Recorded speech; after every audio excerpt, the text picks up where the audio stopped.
KBS 1라디오 뉴스레터 K. 안녕하세요. 뉴스레터 K 진행을 맡은 KBS 전종철 기자입니다. 오물풍선, 살포 등 북한의 이딴 도발에 정부가 결국 9.19 남북 군사합의의 전체 효력을 정지했습니다. 문성묵 국가전략연구원 통일전략센터장과 함께 북한의 도발 배경과 향후 남북관계 전망해 봅니다. 여야 정치 토크와 박준태 국민의힘 원내대변인 인터뷰 코너에선 정치권 현안에 대한 입장 자세히 들어보겠습니다.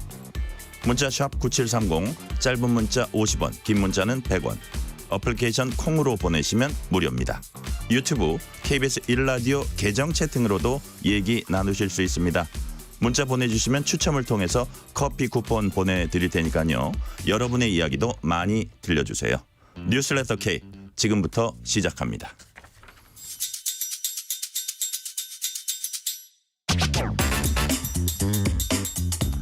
오늘 하루 가장 뜨거운 뉴스들만 골랐습니다. 뉴스레터 K 정치 토크 김기영 전 대통령실 부대변인, 신현영 전 민주당 의원 나오셨습니다. 어서 오세요. 반갑습니다. 안녕하세요. 오늘 한 아프리카 정상회의가 개막했습니다. 윤석열 대통령은 아프리카와의 협력을 촉진하기 위해서 2030년까지 100억 달러 수준으로 ODA 규모를 확대해 나가겠다. 또 아프리카에 대한 한국 기업들의 무역과 투자를 증진하기 위해서 140억 달러 규모의 수출 금융도 제공하겠다. 이런 계획을 발표했습니다. 최근에 아프리카를 다녀오신 신현영 의원님, 한 아프리카 협력 어떤 의미가 있을까요? 예, 상당한 의미가 있다고 봅니다. 저는 국회에서 지난 4년간 국회 아프리카 포럼을 하면서 아프리카 국가들의 잠재력 그리고 한국과의 더 연대 강화의 필요성을 절절히 느꼈거든요. 네. 이런 부분에 있어서 우리가 그동안 아프리카와의 그런 연대 협력이 좀 미진하지 않았냐. 이런 면에서는 정상회담이 큰 뭔가 촉매제가 될 것 같다는 기대감이 있고요. 네. 사실 저도 아프리카를 갔다 왔기 때문에 거기서 맺은 인연을 가지고 이분들이 이번에 또 정상회담할 때 같이 오셨어요. 네. 이러면서 한 번 만나게 되면 계속해서 편안하게 만나면서 논의할 수 있는 부분들이 있는데 이번에 정상회담에서도 결국에는 동반성장, 지속 가능성 강한 연대 이런 바탕으로 해서 경제, 무역 그리고 보건의료의 협력 우리가 감염병 위기에도 느끼지 않았습니까? 이런 부분들을 더 확대해 나가면서 실제 우리가 지난 부산 엑스포에서도 상당히 우리가 표를 얻지 못했던 부분이 아프리카 지역이었습니다. 이런 부분을 앞으로는 우리가 대한민국 선진국으로서 여러 나라들과 연대하는 데 있어서 아프리카 대륙과의 더 밀접한 계기가 되는 데 있어서 이번에 회담이 좋은 성과로 끝까지 진행될 수 있도록 기대를 하겠습니다. 네. 김기영 전 부대변인은 이 한 아프리카 정상회의 의미 어떻게 평가하세요? 아무래도 이제 개발, 자원, 외교의 협력의 길을 밝힌, 넓힌 어떤 아프리카 정상회의다 이렇게 얘기할 수 있는데요. 아프리카 하면 우리가 너무 이제 미국이나 중국, 일본 이런 동아시아 쪽이나 아니면 유럽 그쪽의 외교 쪽만 관심을 갖고 있는데 아프리카가 인구가 14억입니다. 네. 이 중에서 이제 60%가 25세 미만이라고 그러더라고요. 그리고 GDP가 3조 4천억 달러. 그래서 거대 시장이고 무엇보다도 이제 젊고 역동적인데 아프리카 입장에서 한국이라는 데를 보면 아무래도 개발이 빨리 이루어지고 자기네들과 같은 뭔가 공감할 수 있는 어떤 개발의 어떤 경험을 가져있기 때문에 그런 부분에 있어서도 서로 공감할 수 있는 부분이 크다고 보고요. 무엇보다 이제 경제 영토를 넓혔다는 데 의미가 있습니다. 그리고 더불어 지금 우리 위원님께서 말씀하셨지만 단순히 이제 엑스포뿐만이 아니라 우리가 이제 국제사회에 있어서의 우리의 목소리를 잘 하기 위해서는 유엔이라는 그런 무대가 중요한데 안보리 체제에서는 아무래도 이제 러시아나 중국이 우리의 입장보다는 북한의 입장을 많이 하는데요. 아프리카가 한 50여 개국 되거든요. 이들과의 어떤 소통을 통해서 유엔 총회에서의 우리의 발언력을 좀 높일 수 있다는 측면에서 볼 때 네. 안보적인 측면에서도 유의미하다 이렇게 볼 수 있습니다. 네. 말씀하신 대로 윤 대통령은 아프리카의 역동성과 풍부한 자원 그리고 한국의 첨단 기술과 경험을 합쳐서 함께 성장하자는 얘기도 했습니다. 앞서 어제는 윤 대통령이 포항 영일만 앞바다에 140억 배럴에 이르는 석유와 가스가 매장돼 있을 가능성이 크고 정부가 곧 시추에 나설 것이라는 계획을 발표했습니다. 김기영 부대변인, 대통령이 직접 국정 브리핑에 나선 이유 뭘까요? 아무래도 산유국 하면 이제 가슴이 뛰지 않습니까? 우리나라가 어느 나라보다도 이제 원유를 많이 수입하고 있고 그런데도 불구하고 이제 하나도 나지 않기 때문에 에너지 빈곤국인데 이 부분에 있어서 대통령 입장에서는 무엇보다 이게 어떤 상황에 있는지 그러니까 대통령이 뭐 곧바로 이게 시추할 수 있다고 얘기 안 하지 않았습니까? 지금의 일련의 상황 속에서 우리의 정확한 위치는 이러고 앞으로의 숙제는 이렇다. 그렇다면 지금 이 영일만 앞바다에 있는 동해 해저에 있는 그 석유와 가스가 어떤 의미인지를 정확히 얘기했고요. 근데 이런 것이 사실 아주 처음 있는 얘기는 아닙니다. 네, 산업부 장관이 몇 개월 동안 계속 이 부분에 대해서 인지를 하고 외국과의 기업 그리고 국내 전문가의 어떤 크로스 체크를 통해서 140억 배럴이라는 어떤 유의미한 굉장한 숫자를 제시를 했고요. 대통령이 직접 얘기한 거는 이거를 뭐 야당에서 얘기하는 것처럼 국면 전환이나 그런 것들이 아니라 이게 여러 가지 상황이 있을 때 시추를 하느냐의 부분은 굉장히 결단이 필요합니다. 그거는 책임성을 갖는 얘기거든요. 그렇기 때문에 이 부분을 직접 설명을 했다고 보고 무엇보다도 이 유가라는 것이 물가와 상관관계가 깊지 않습니까? 이게 단순한 에너지일 수도 있지만 뭐 유통 그다음에 또 제조의 어떤 원가에 반영되기 때문에 물가라는 것에 가장 사람들이 민감도 하고 그다음에 지금 현실에서 우리가 이런 과정 속에서 산유국이 될 수 있고 우리의 위치는 정확히 어디라는 걸 분명하게 제시함으로써 뭔가 어떤 방향성과 기대를 하게 됐고 대통령이 맨 마지막에 그랬거든요. 차분하게 좀 기다리시면 된다. 그래서 차분하게 기다리면서 힘을 줄 때는 힘 주고 그랬으면 좋겠습니다. 자, 김 부대변인께 하나 더 여쭤볼게요. 네. 민주당 김용민 원내정책수석 부대표가 대통령께서 지금 많이 급하다는 생각이 든다. 대통령께서 직접 나서서 발표할 정도의 상황은 아니라는 전문가들 지적이 이어진다.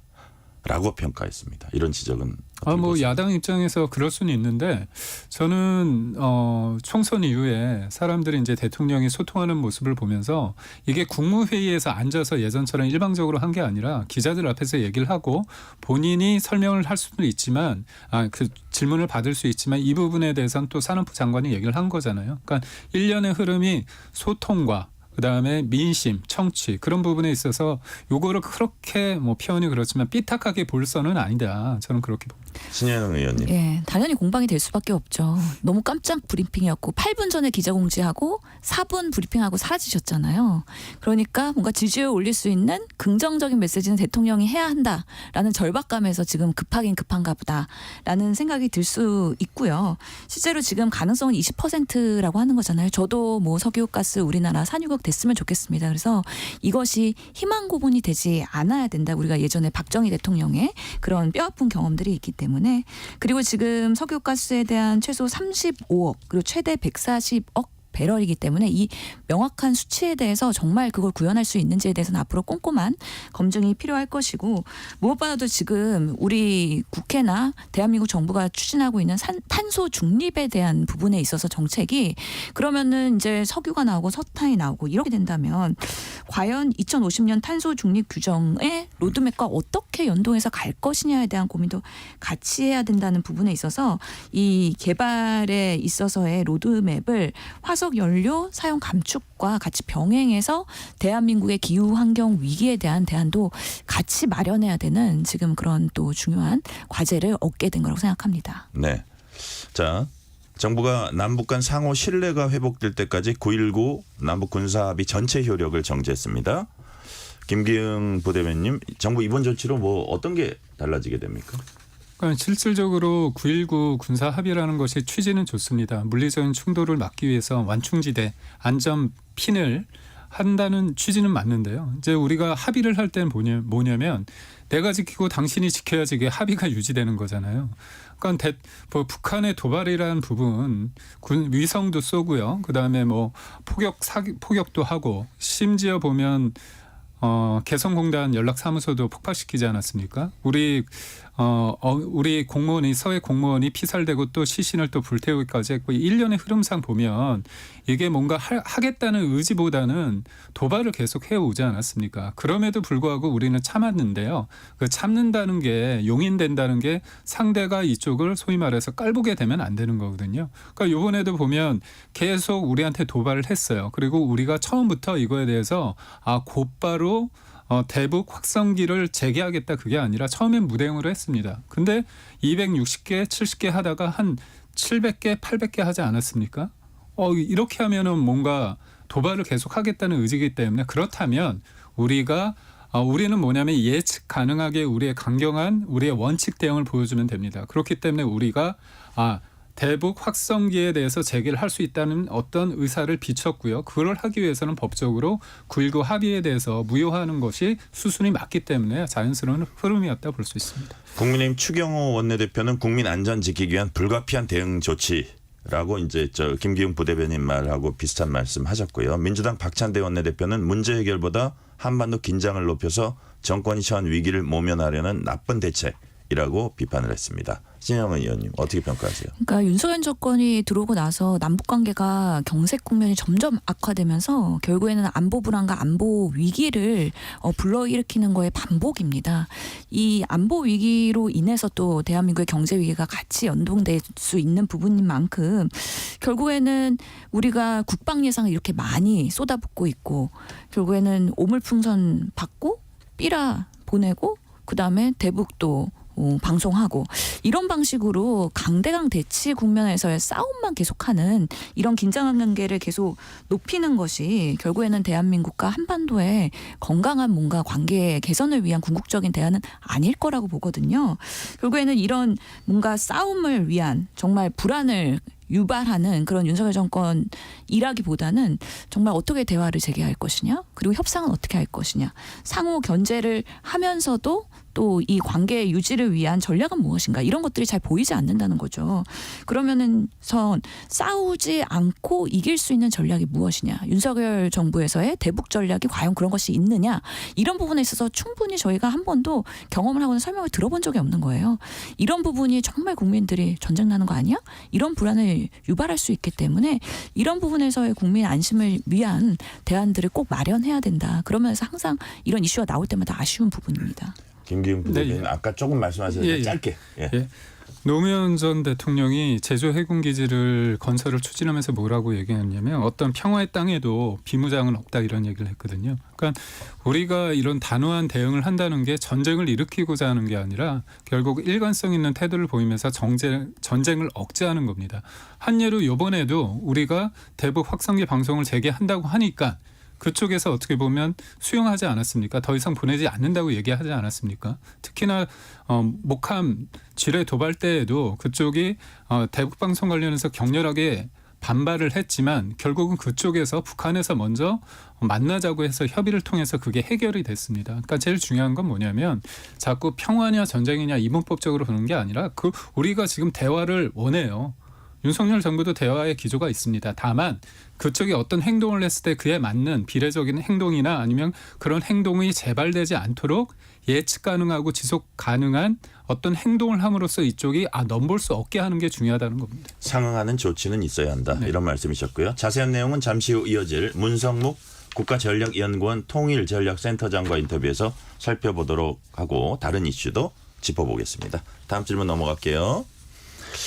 22대 국회가 개원한 지 며칠 지나지 않았는데 민주당은 윤석열 대통령 거부권으로 폐기된 쟁점 법안들을 재발의하고 있습니다.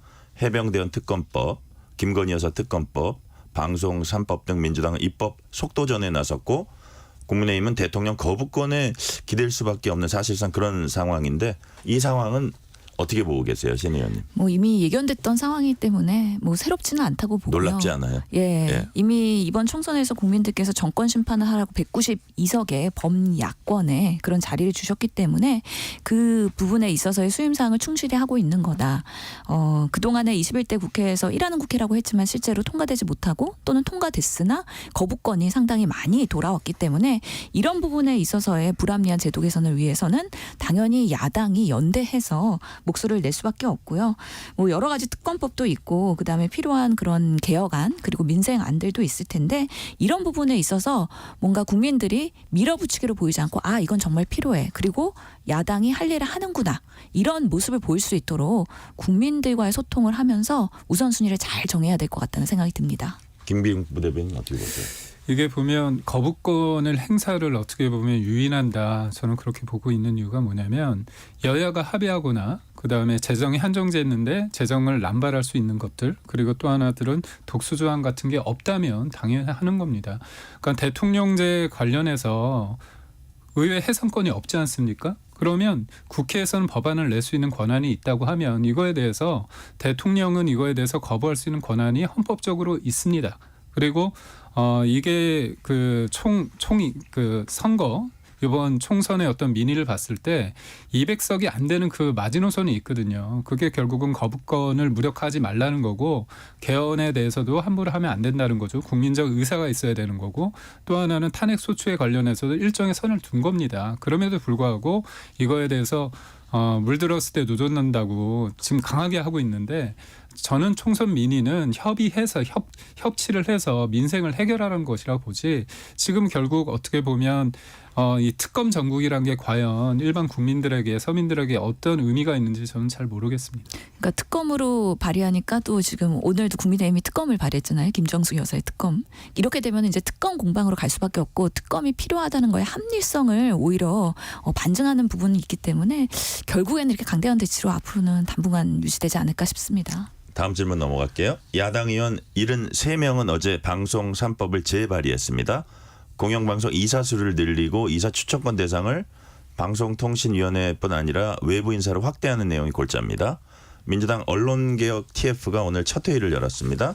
신현은 의원님 관련 내용 좀 소개를 해 주시겠어요? 예. 그래서 우리 더불어민주당에서 언론개혁 TF 원래 21대에도 있었고요. 21대에도 사실 언론중재법 등 방송법에 대한 개정안을 올렸었는데 이것 또한 거부를 당했었습니다. 다시 한번 이 언론개혁을 위한 민주당과 야당의 노력이라고 보이는데요. 오늘 이 법안 발의한 내용을 보면 방송법의 개정안인데 이훈기 의원 그리고 정청래 의원 두 건이 지금 올라와 있습니다. 기본적으로 공영방송에 있어서 KBS나 MBC나 EBS 같은 공영방송의 사장 그리고 이사를 선임하는 데 있어서의 뭔가 객관성이나 중립성, 정치적 중립성이죠. 그리고 합리적인 운영을 위해서 조금 더 지금 선임되고 있는 정치적 영향력을 배제하자. 우리가 정권이 바뀌면 사실 KBS도 그렇고 여러 방송사들의 이 사장부터 해서 이사진부터 해서 여러 가지 흔들리는 부분들이 있고 그럼 언론의 방향성들이 상당히 흔들리는 것들을 저도 방송 출연하면서 좀 경험을 하고 있거든요. 그런 부분에서의 이게 정권이 좌우 어디가 되던 꾸준하게 언론이 해야 되는 역할을 중립적으로 잘 하는 데 있어서 이사수 구성을 할 때도 뭐 9명이나 이런 MBC나 EBS는 9명이고 KBS는 이사가 11명인데 21명으로 확대하면서 여러 학계나 직능단체나 시청자위원회 이런 분들이 시민들이 또 이사를 추천할 수 있는 거버넌스의 좀 중립성을 확인하자는 부분들이 들어가 있습니다. 국민의힘은 민주당이 공영방송 이사를 외부 인사가 추천할 수 있도록 하는 건 사실상 야당과 민주노총 언론노조의 대리인으로 채우려고 하는 것이다. 이렇게 지적을 했습니다. 이런 지적은 신 의원님 어떻게 보세요? 합리적인 의사결정이 있어서 우선은 기득권들이 기득권을 추천하면서 사실은 그동안의 공영방송에 제대로 된 이사진 구성이나 여러 가지 그런 리더십이 제대로 못했다는 부분에 있어서 이 부분에 대한 것들은 조금 더 우리가 소통을 하면서 극복해야 되는 문제라고 생각을 하고요. 실제로 여러 가지 언론 노조도 있고 지금 KBS만 하더라도 항상 이 대자보가 붙여져 있지 않습니까? 그런 부분에 있어서 항상 이게 갈등 속에서의 부분이 있는 건데 이제는 좀 거버넌스를 개편을 해서 정말 민의를 대변할 수 있는 그런 이사진들도 들어가고 의견 개진을 하면서 방송의 그런 방향을 만들어내는 게 중요할 것 같다라는 생각이 듭니다. 오늘 이거는 민주당만의 일은 아니고요. 언론 탄압과 관련한 야7당의 공동대책위가 출범을 했습니다. 그래서 지금 언론이 정권에 의해서 뭔가 눈치 보기나 아니면 흔들리는 부분이 되지 않도록 하는 데 있어서의 정치권에서의 그런 언론의 중립성을 잘 유지할 수 있는 거버넌스로 갈 수 있는 계기가 되길 바라고요. 21대처럼 그렇게 공방으로 끝나거나 아니면 거부권으로 인해서 아무것도 변하지 않는 뭔가 실기하지 않는 그런 22대가 됐으면 좋겠다라는 바람이 있습니다. 김기현 부대변인 어떻게 생각하세요? 이게 보면 이제 저도 기자를 19년대 또 했고 무엇보다 이제 공영방송 KBS 기자로서 제가 겪은 부분이 있습니다. 그 겪었다는 게 어떻게 보면 저도 제 위주로 세상을 볼 수 있다는 부분에 있어서 제한적이지만 제가 드리고 싶은 말이 뭐냐면 방송법 개정안이 지금 여당이 7이고 야당이 4입니다. 지금 KBS 같은 경우 11명.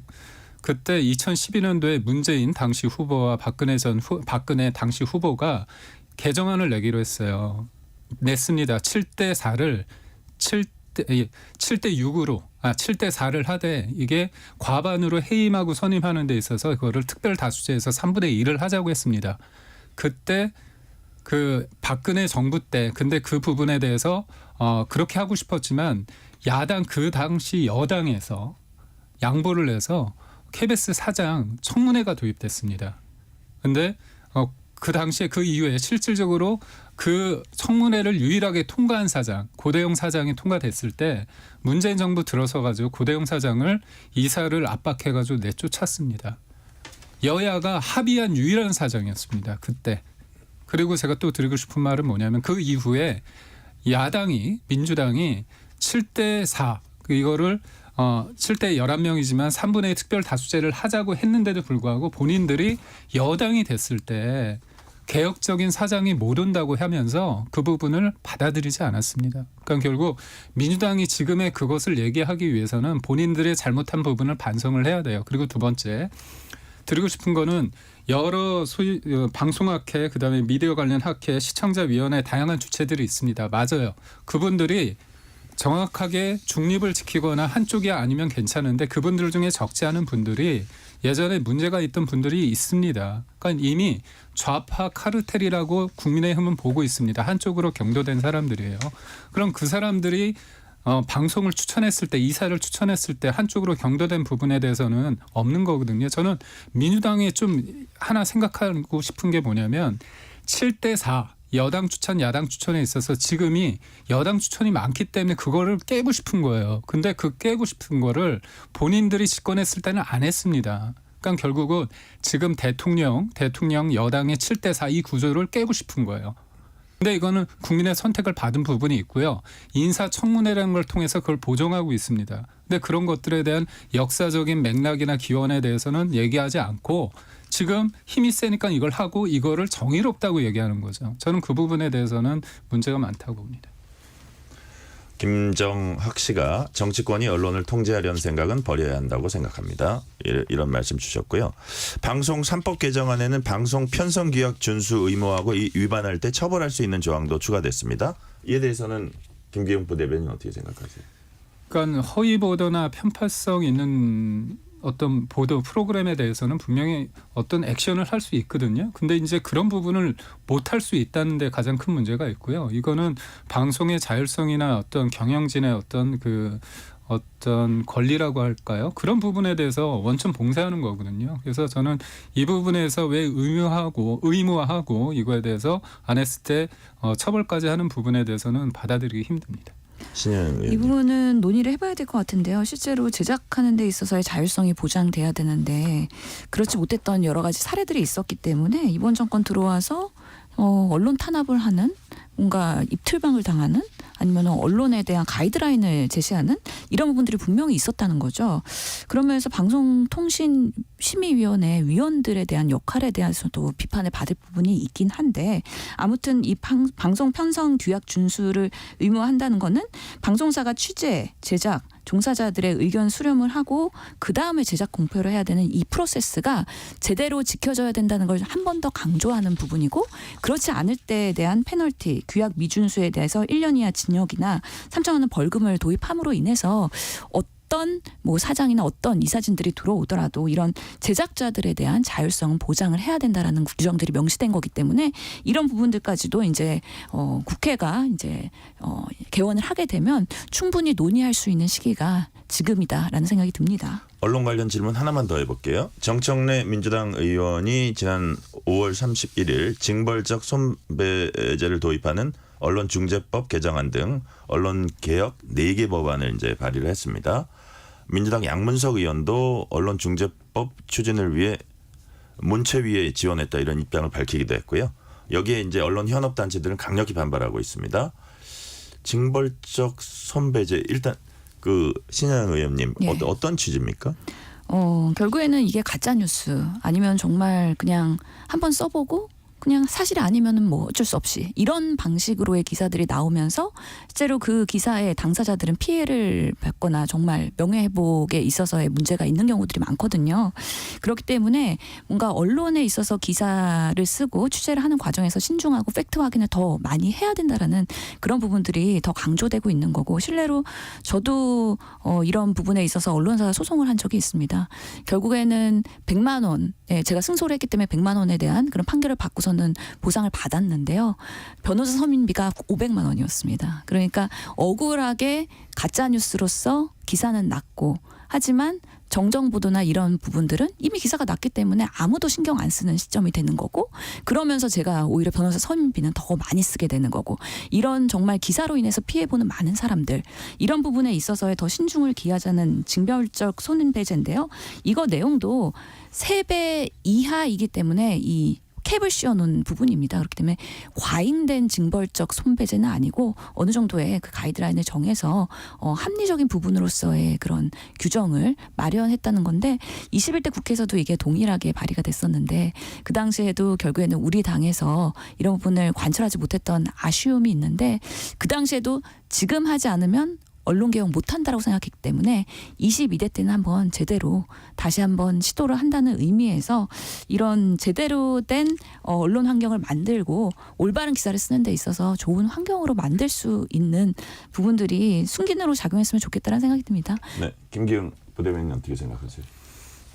저는 민주당이 이 징벌적 손배소 관련해서 얘기를 하면서 방송법 3법에 관련해서는 또 이른바 언론노조하고 괴를 같이 하고 있거든요. 그래서 약간 그 민주당을 지지하는 언론노조의 관계 속에서 이게 약간 서로 이게 뭐지?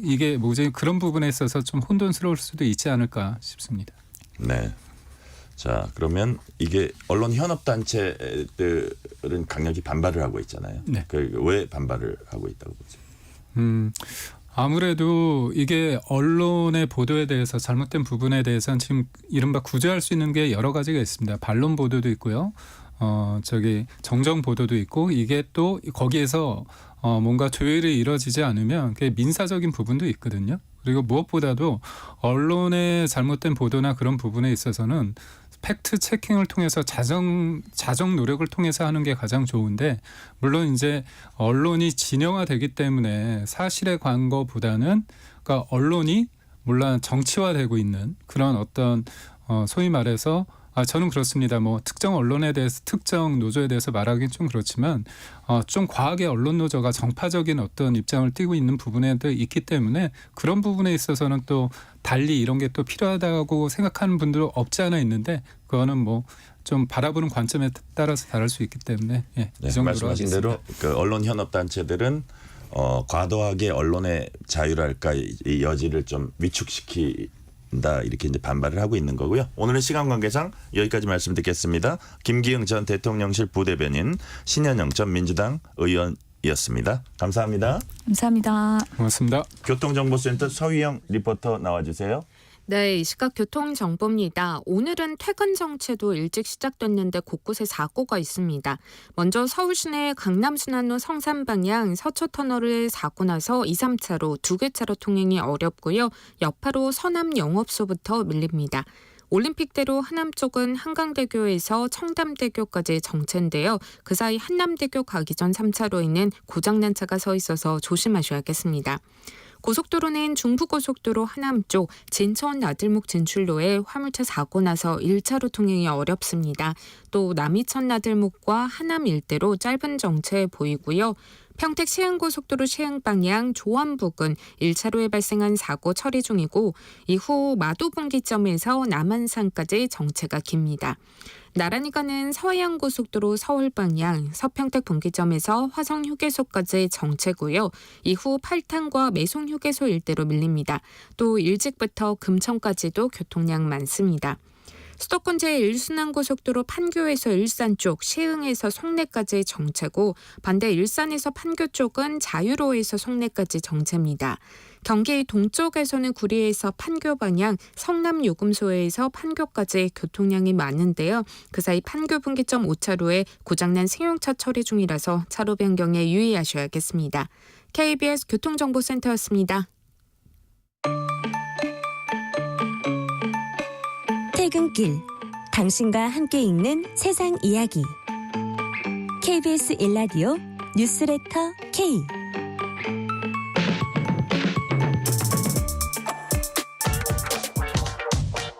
뉴스의 진수를 보여주는 인터뷰. 뉴 진수. 오물풍선 살포든 북한의 잇단 도발에 맞서서 정부가 9.19 군사합의 전체 효력을 정지했습니다. 북한의 잇단 도발과 이에 따른 정부 대응으로 남북 간 군사적 긴장의 파고도 높아지는 모양새입니다. 문성묵 한국국가전략연구원 통일전략센터장과 함께 그 배경과 전망 짚어보겠습니다. 센터장님 어서 오세요. 네, 안녕하십니까. 국무회의에서 이제 처리됐고 대통령이 제가했고 정부가 이제 발표까지 했습니다. 네.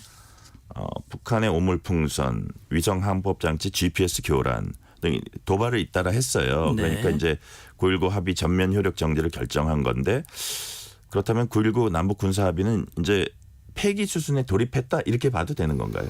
현실적으로 보면 그런 표현이 뭐 부합될 수 있겠습니다만 네. 정부에서는 분명히 조건을 걸었습니다. 그러니까 이게 완전 폐기가 아니고 네. 남북 간의 군사적 신뢰가 회복될 때까지. 그 얘기는 뭐냐면 이게 원래 남북 군사 합의 9.19 군사 합의의 기본 취지가 네. 남북 간의 충돌을 방지하고 신뢰를 구축하고 지속 가능한 평화를 만들기 위한 목적이었거든요. 그런데 지금은 뭐 신뢰는커녕 지금 북한이 적대 행위를 노골적으로 하고 있기 때문에 그렇다면 신뢰가 회복될 때까지는 잠정 중단한다. 왜냐하면 남북 합의 이행도 중요하지만 더 중요한 건 국민의 안전이거든요. 네. 국민의 안전을 위해서 합의는 잠시 유보한다. 그러나 남북 관계가 좋아지고 신뢰가 회복되면 그때는 다시 합의를 이행하겠다라고 하는 얘기입니다. 네. 어쨌든 조건을 걸어서 신뢰가 회복될 때까지 예. 회복되면 그 정지를 푼다. 뭐 네, 그렇습니다. 이렇게 이제 이해가 됩니다. 네네. 이번 효력 정지 결정으로 군사분계선 일대에서 군사훈련도 이제 가능해질 거란 관측도 나오거든요. 그렇습니다. 어떤 것들이 달라집니까? 지금 이제 사실 9.19 군사 합의가 논란이 많았었죠. 네.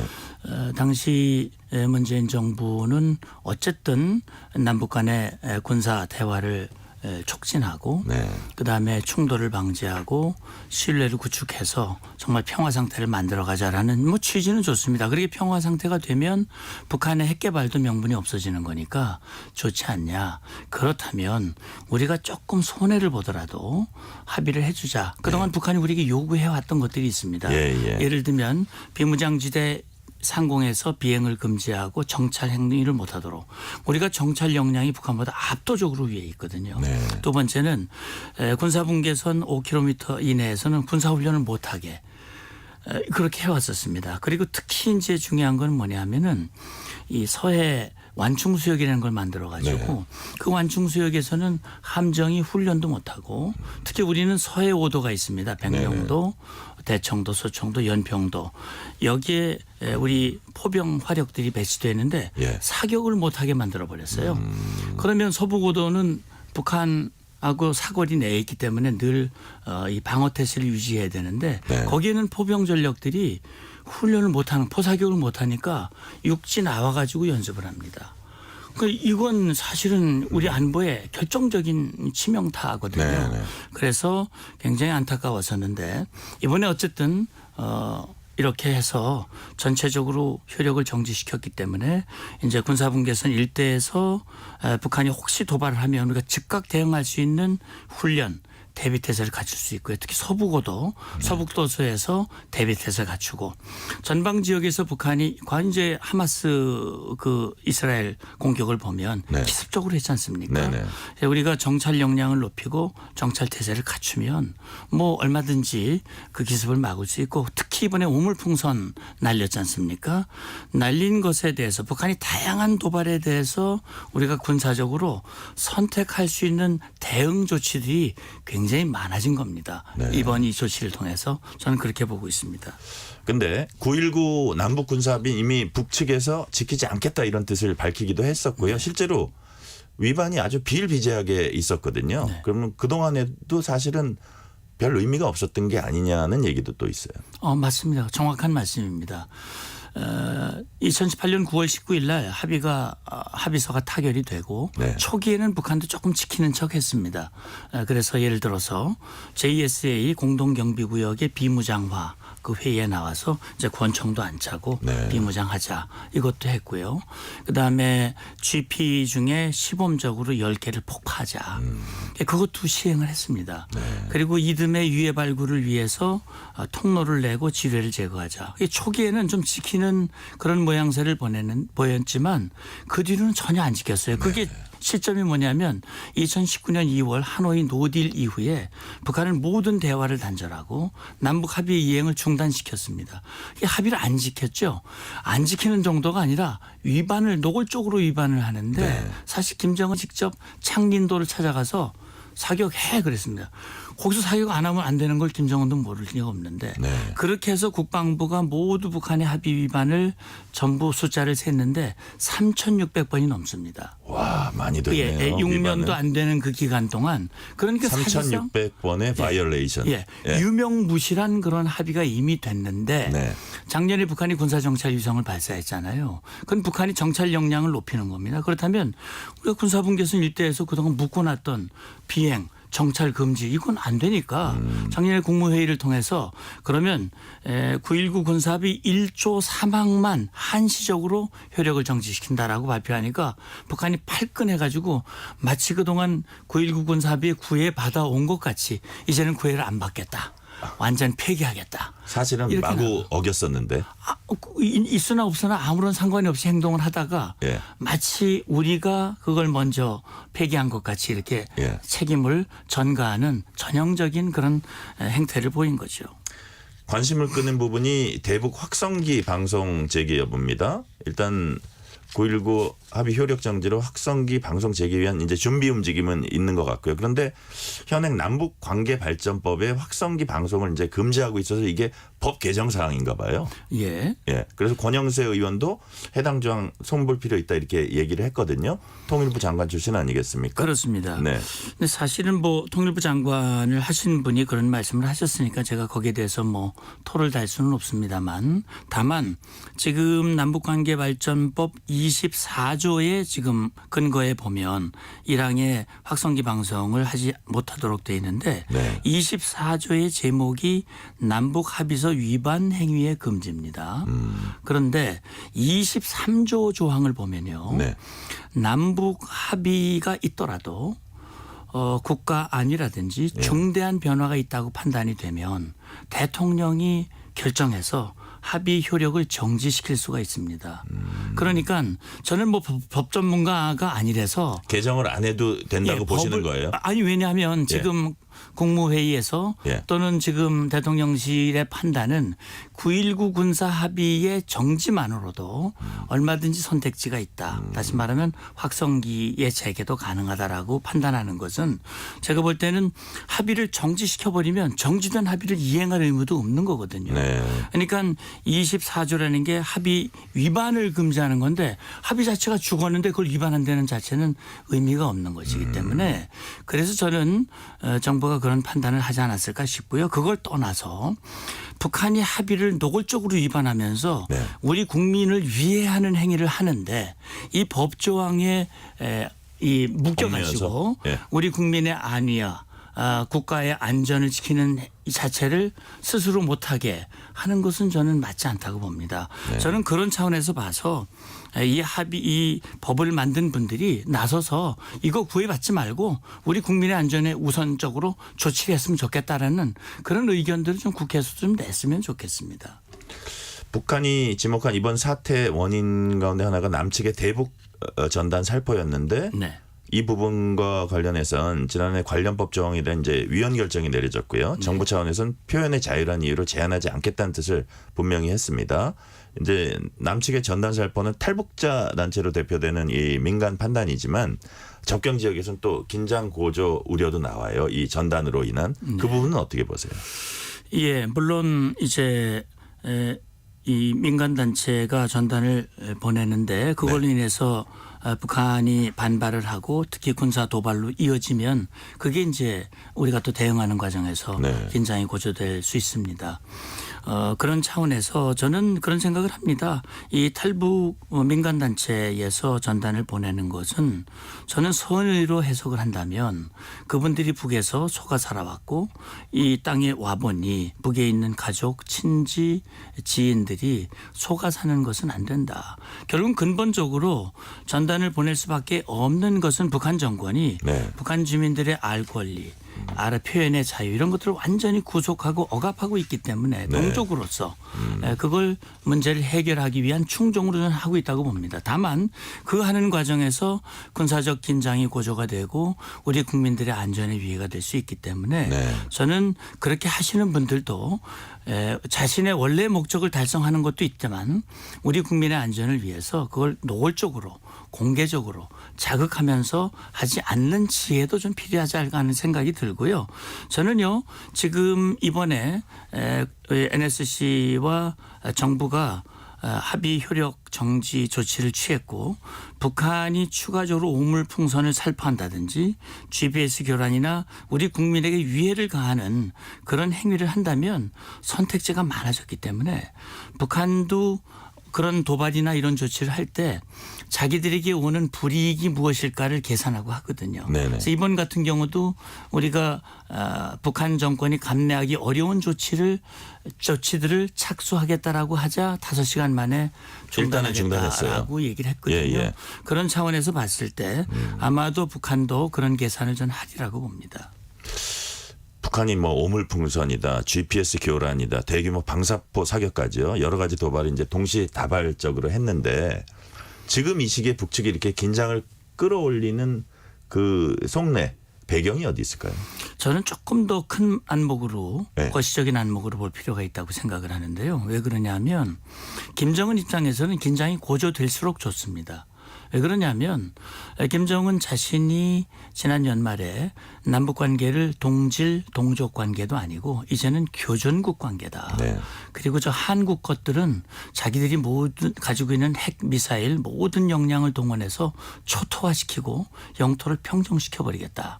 북한 주민들이 어렵지 않습니까? 근데 그 어려운 원인은 김정은이 무리하게 핵 미사일을 개발하고 제재를 불러일으키고 또 돈을 엉뚱한 데 쓰고 이게 주민들이 어려운 건데 김정은 입장에서는 자기가 핵미사일 개발하는 것은 미국과 한국이 북한을 끊임없이 공격하고 전쟁으로 몰아가기 때문에 자기는 이 전쟁을 막고 억제하고 응징하기 위해서 핵을 개발하는 거기 때문에 북한 주민들은 참아라.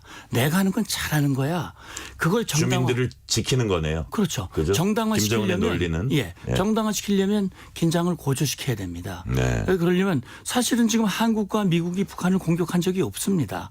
그런데 북한은 마치 공격한 걸로 간주하고 이런 분위기를 만들어가는 거거든요. 그러니까 이런 긴장 분위기를 고조시키고 남측이 또는 미국이 끊임없이 북한을 공격하려고 하니 이제 북한 남한 거 좋아하지 마. 드라마도 보지 말고 거긴 이젠 우리 동족도 아니고 그건 적이니까 제거해야 할 대상이니까 거기 것 접촉하지 마. 이런 의도가 근본적으로 깔려 있다고 저는 봅니다. 지금은 이 정도 상황인데 긴장 수위를 어디까지 끌어올릴 수 있다고 보세요? 예, 긴장 수위를 끌어올리는데 저는 그렇게 생각을 합니다. 북한이 비성적 집단이다라는 얘기를 많이 하지 않습니까? 전 뭐 북한과 협정도 해보고 접촉을 많이 네네. 해봤습니다만 그 사람들이 말이죠. 무엇이 손해가 되고 무엇이 이익이 되고 어떻게 하면 자기들에게 위해가 다가오는지를 알거든요. 그래서 저는 그렇게 생각을 합니다. 이제 예를 하나 들어보면 2010년 북한이 천안함 피격 도발, 연평도 포격 도발을 했습니다. 그때 당시 국방장관이 북한에게 북한이 이런 도발을 하면 그 도발의 원점은 물론이고 지원 세력과 지휘 세력을 완전히 응징하겠다라고 발표를 했거든요. 그 이후 10여 년 동안 북한의 도발의 행태를 보면 원점이 노출되는 도발을 하지 않습니다. 그러니까 그 뒤에 나온 도발을 보면 대체로 뭐 군사분 개선 일대에 정찰 천국 요원들이 와서 지뢰를 살짝 심어놓고 도망간다든지 또는 GPS 교란, 예. 그다음에 무인기 띄우고 어디가 원점인지 잘 모르는 그런 도발을 합니다. 다시 네. 말하면 도발의 효과는 극대화돼 그걸로 인해서 입는 피해는 최소화시킬 수 있는 그런 형태로 긴장을 고조시키고 그래서 그걸 소위 말하는 회색지대 전술이다라고 네네. 말하는 겁니다. 네네. 이제 말씀하신 대로 이제 장군으로 예편하셨고요. 문성목 센터장님께서는 남북 군사 실무회담 수석 대표도 역임하셨습니다. 북한이 정말 그렇게 대북 확성기에 그렇게 민감한가요? 뭐 어떤 얘기들을 합니까? 뭐 민감한 정도가 아니죠. 그래요? 제가 북한과 협상을 하면서 북한 대표들이 제발 중단해달라고 여러 차례 사정을 한 일이 있었습니다. 그러나 그건 사실은요.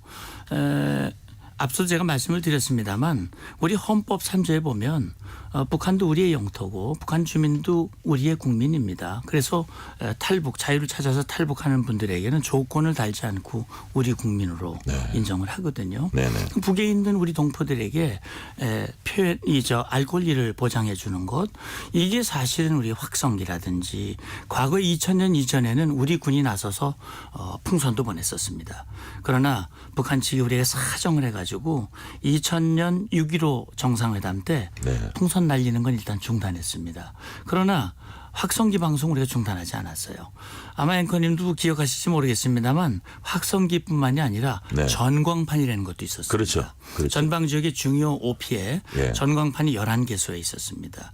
이거는요. 북한 군인들 접경 지역에 있는 주민들이 그걸 보고 빨래를 하고 영농을 했어요. 그래서 세상 돌아가는 걸 다 압니다. 네. 자 그러면 북한 정권은 어떻게 보면 치명적이네요. 북한 주민들의 눈과 귀를 가려서 예. 왜냐하면 거짓말하는 자들에게 가장 두려운 것은 진실과 정보거든요. 그러니까 진실과 정보를 북한 주민들이 깨달으면 네. 아 속아 살았다. 그러면 탈북을 하거나 만약에 여건이 된다면 뭔가 반발할 가능성도 있습니다. 그런 걸로 봤을 때 북한 정권으로서는 이건 감내하기가 어려운 거고 또 한 가지 우리가 납득하기 어려운 부분은 뭐냐면 이게 이제 특히 민간단체가 보내는 전단 내용을 보면 네. 김씨 가계도 김정은은 제1조포 고용이의 아들이다. 뭐 이런 내용들.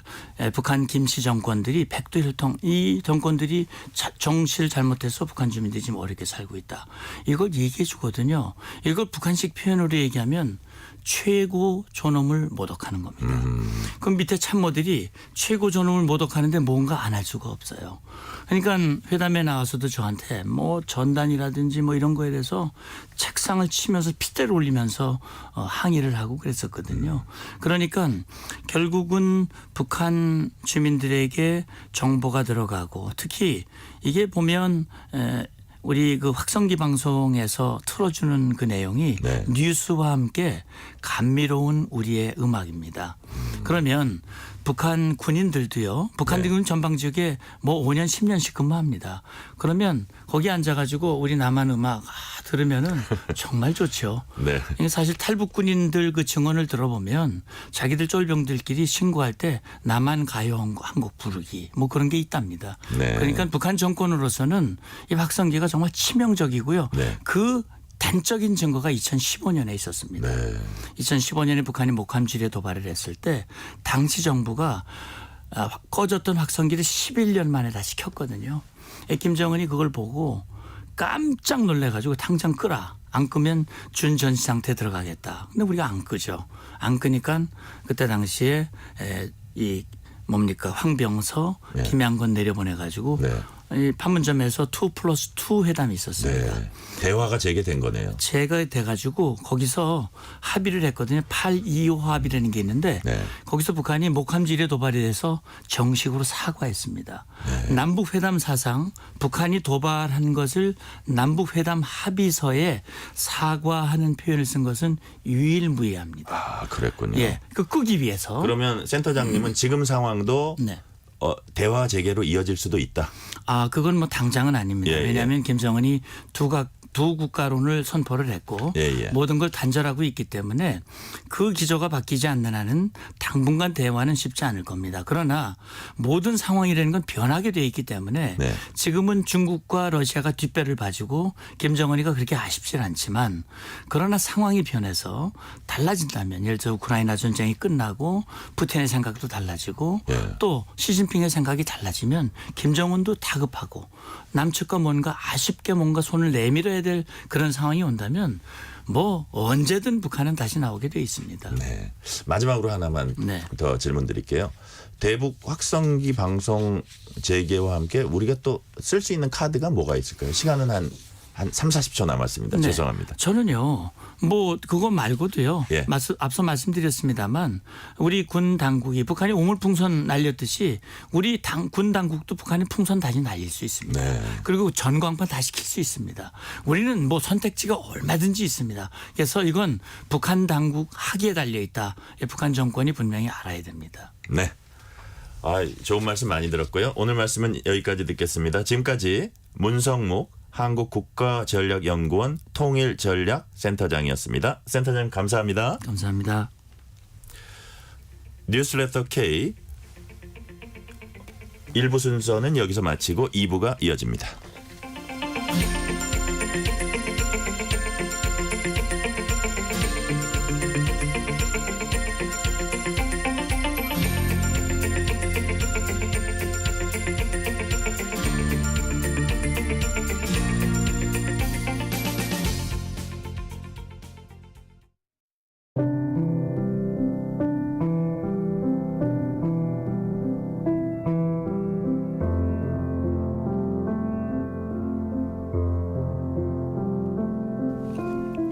KBS 라디오 연중기획 희망충전 대한민국 589번째 이야기. 안녕하세요. 아나운서 유지원입니다. 11살 하진이는 얼마 전 큰 사고를 겪었습니다. 이혼 후 생활고와 우울증을 겪던 엄마가 극단적인 선택을 하며 집에 불을 낸 건데요. 그 사고로 인해 하진이는 얼굴과 손에 지울 수 없는 깊은 화상을 입었습니다. 뜨거운 열기에 딱딱하게 굳어버린 손가락. 매일같이 살을 긁어내고 소독하는 과정은 하진이에겐 참을 수 없는 고통의 시간입니다. 앞으로도 여러 번의 피부 이식 수술이 필요하지만 경제적으로 어렵기만 한 하진이네. 예전처럼 편하게 물건도 잡고 마음껏 운동도 하고 싶다는 하진이의 바람이 이뤄질 수 있도록 여러분의 관심과 사랑을 보내주세요.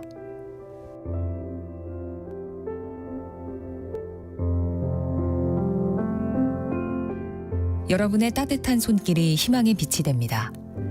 ARS 060-700-1580 060-700-1580 한 통화 3,000원으로 희망을 선물해 주세요. KBS 라디오 연중기획 희망충전 대한민국은 초록우산 어린이재단, 인탑스 주식회사, 그리고 청취자 여러분과 함께합니다. ARS 060-700-1580 한 통화 3,000원입니다.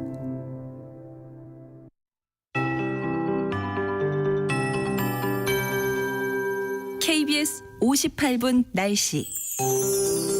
오늘 저녁까지 강원 북부 내륙 산지와 전남권에 소나기 내리는 곳이 있겠습니다. 소나기 양은 5에서 10mm 정도가 되겠습니다. 대부분 지역 낮 동안 햇볕에 의해서 25도 이상 거의 30도에 육박한 상태에서 대기 불안정이 강해진 강원도와 전남에 소나기 구름이 발달했습니다. 양구와 인제에서는 소나기가 내린 바 있는데요. 이들 지역으로 앞으로 5에서 10mm 정도의 소나기가 내릴 전망이고요. 천둥, 번개, 돌풍이 동반되는 곳도 있겠습니다. 안전사고에 유의하셔야겠습니다. 이 강원 북부 내륙과 산지 쪽은 내일 오후에도 그리고 모레도 계속해서 소나기 소식이 동일 지역으로 있습니다. 짧은 시간 동안 좁은 지역에 집중되면서 일시적으로 강하게 쏟아질 수 있고 같은 지역 내에서도 강수량의 차가 크겠습니다. 당분간 기온은 평년과 비슷해 덥겠습니다. 내일 서울은 오늘 29도대에서 31도로 2도 정도 더 오릅니다. 내일 낮 기온 22도에서 31도 분포가 되겠고요. 아침 기온 서울 18도, 18도 등 11에서 18도 분포를 예상하고 있습니다. 오늘 영남 해안에 계속해서 바람이 강하겠고요. 내일 새벽에 충남권 남부와 전북 서해안, 남부 내륙을 중심으로 안개가 짙겠습니다. 또 내일 밤부터는 서해 바다에 안개가 짙어지니까 이 점도 주의하셔야겠습니다. 지금 서울의 기온은 27.8도입니다. 강혜종입니다.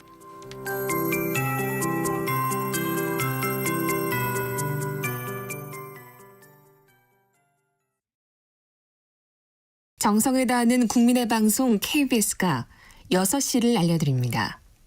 AM 711kHz, FM 97.3MHz, KBS 1라디오입니다.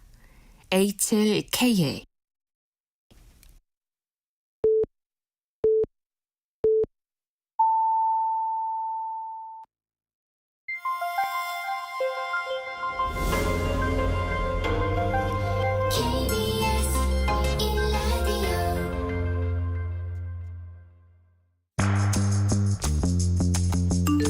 여러분은 지금 퇴근길 시사편지 한 장, KBS 1라디오 뉴스레터 K를 듣고 계십니다.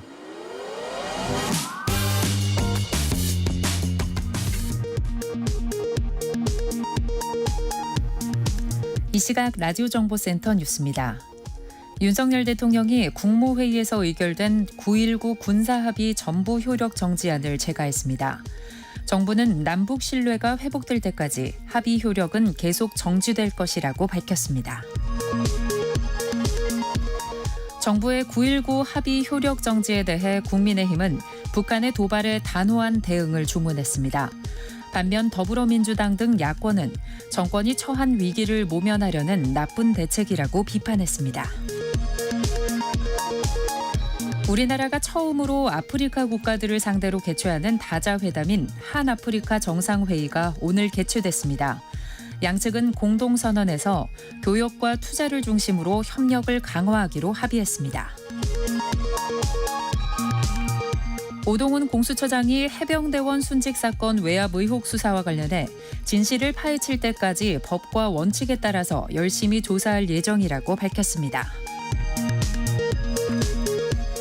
지난달 소비자 물가지수가 1년 전보다 2.7% 상승하며 2달 연속 2%대를 기록했습니다. 특히 국제유가 상승의 영향으로 석유류 물가는 지난해 1월 이후 최고 상승률을 기록했습니다. 지금까지 라디오 정보센터 뉴스 편유희였습니다.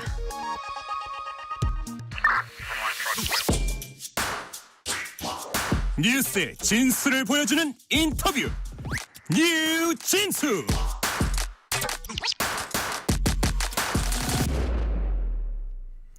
원구성 시한이 코앞으로 다가왔지만 여야는 여전히 평행선을 달리고 있습니다. 국민의힘은 법제사법위원장과 운영위원장 자리를 사수하겠다는 입장이지만 민주당은 합의가 이루어지지 않을 경우 18개 상임위 전체를 가져가겠다는 입장을 보이고 있습니다.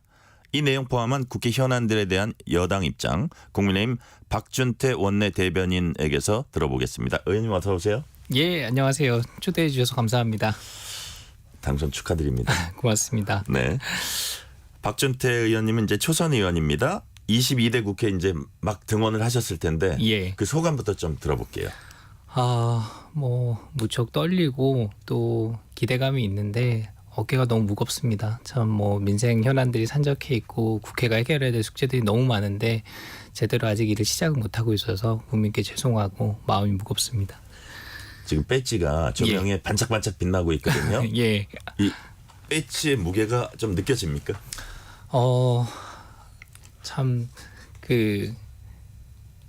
제가 이 국회에서 첫 사회생활을 시작을 했습니다. 네. 그래서 제 첫 직장이 국회였고 국회 보좌관으로 한 10년 정도 근무를 하고 또 이후에 대통령실이나 총리실에서 그 공직 경험을 했는데 그때는 차마 늘 국회에서 업무를 했었는데도 느끼지 못한 그 무게감, 그 어려움들이 좀 느껴지고 있습니다. 그러니까요. 네. 예. 잘하실 거예요. 그런 책임감 가지시면은. 국회 들어오시기 전에 이제 보좌관 하셨고 공직도 좀 했으면은 그래도 어떻게 보면은 좀 탄탄하게 지금의 자리에 오기 전에 준비 과정을 거쳤다고 봐도 되겠네요. 예, 저는 한 국회와 뭐 행정부에서 한 15년 정도 근무를 했고요. 네, 공직생활 마치고 나서는 규제 컨설팅 회사를 창업을 했습니다. 네. 이후에 한 7, 8년 정도 운영을 해왔는데 변호사신가요? 변호사는 아닙니다. 예. 민간에서 이 산업과 시장을 좀 이해할 수 있는 좋은 계기였다. 이제 이렇게 생각이 되고 규제가 이제 가치 중립적인 개념인데 각종 이제 이 산업 규제가 시장의 어떤 성장 속도를 저해하는 어떤 사례들을 많이 현장에서 보게 됐습니다. 그래서 공직과 민간에서의 어떤 이런 입체적인 경험들을 살려서 좀 착한 규제는 강화하고 나쁜 규제는 좀 뿌리 뽑겠다. 이제 이런 각오를 좀 다지고 있습니다. 창업하셨을 때 사업하실 때 어쨌든 이런 부분은 손톱빛 가시는 빼야겠다 이런 생각은 많이 하셨을 것 같고요. 이번에 국민의힘은 80년대생 젊은 원내 대변인단을 꾸려서 주목을 받았습니다. 지금 죄송합니다. 몇 년생이시죠? 저는 81년생입니다. 80년대생 맞네요. 예, 그렇습니다. 예. 보니까 이제 김재섭, 조지현 의원이 1987년생인가 그렇더라고요. 예, 그렇습니다. 예. 김용태 의원은 원내 대변인단은 아닌데 더 젊고 제일 젊은 것 같고요. 예, 비대위원 맡고 있습니다. 우리 박 의원님도 젊은 편인데 이제 40은 살짝 넘으셨군요. 예, 그렇습니다. 네네. 자, 원내 대변인으로의 어떤 활동 계획 어떤 계획이 있습니까? 뭐 80년대생 남녀 대변인을 이렇게 선임하신 배경이 아무래도 이제 젊은 유권층의 목소리를 좀 크게 듣고 또 미래 세대의 아젠다에 대해서 더 집중하겠다 이런 어떤 당의 의지를 보여준 것이 아닌가 저는 이제 그렇게 이해를 하고 있고요. 80년대생들이 보면은 이제 산업화 민주화 세대랑 또 밀레니엄 세대들이 있는 어떤 세대의 연결고리 역할이 있습니다. 그래서 이 세대 간 화합을 좀 이끌어내는 활동에 집중하겠다 이렇게 말씀드립니다. 이제 원내 대변인 맡으셨으니까 우리가 이제 일반 시민들이 가장 관심이 과연 원구성 어떻게 될 것인지, 특히 법사위원장, 운영위원장 어떻게 될 것인지 양측이 절대로 양보할 수 없다는 지금 입장으로 보이는데요. 어제 의총에서 의견 수렴을 좀 했습니까? 어떤 얘기들이 나왔습니까?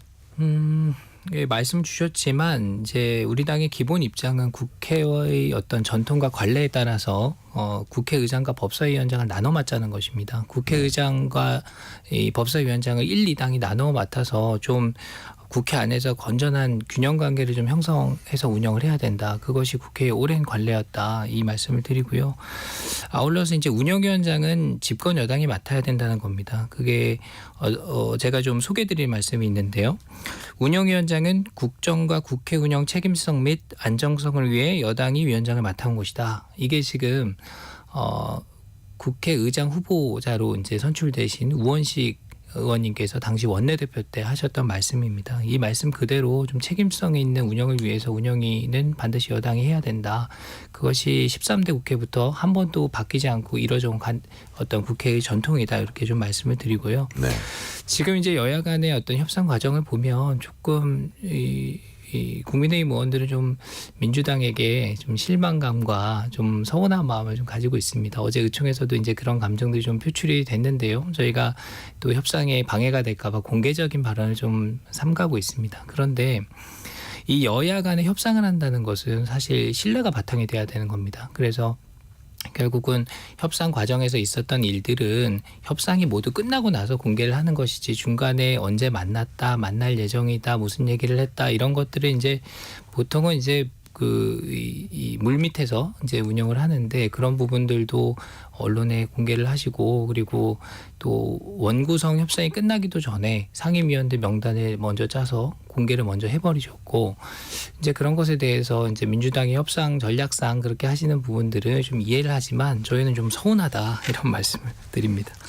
법제사법위원들 민주당 그 명단을 보니까 거기 뭐 막강한 분들이 많이 가 있더라고요. 그래서 그 민주당의 법사위원장 어쨌든 그걸 꼭 갖고 오겠다는 의지가 그 명단에서 읽히던데 뭐 정청래 의원 얘기도 나오고요. 민주당 의원이 바로 이 자리에 이제 그 출연을 하셨을 때 제가 물어봤어요. 법사위원장 포기할 가능성, 포기라기보다는 국민의힘에 넘겨줄 가능성 몇 %냐 그랬더니 단호하게 0%라 그러더라고요. 그래서 그러면 국민의힘이 뭐 방법이 있습니까?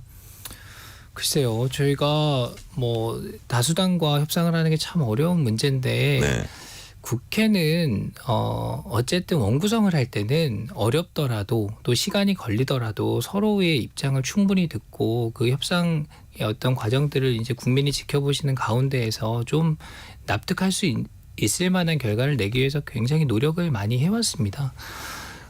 그래서 저희가 그 다수당인 시절 제 18대 국회를 기억하는데 그때 150석이 넘었고요.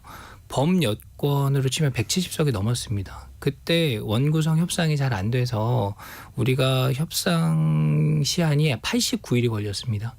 그러니까 그만큼 우리가 일방적으로 처리를 할 수 있었지만 여야가 원만하게 합의를 해서 그 도출된 내용을 가지고 원구성을 해서 시작을 해야 그 앞으로 이뤄질 국회에서의 논의들도 또 어떤 사안에 대한 어떤 아젠다에 대한 어떤 이 토론도 좀 생산적으로 갈 수 있다. 이런 부분을 좀 강조드리고 싶습니다. 국민의힘 입장에서는 과연 법사위원장을 갖기 위해서 딴 거를 이제 포기하고라도 그렇게 가야 되는지 아니면 7개라도 받을 건지 아마 진지하게 고민을 해야 될 것 같긴 한데요. 그러면 그 법사위원장 가져가실 거면 국회의장직을 주셔야 됩니다.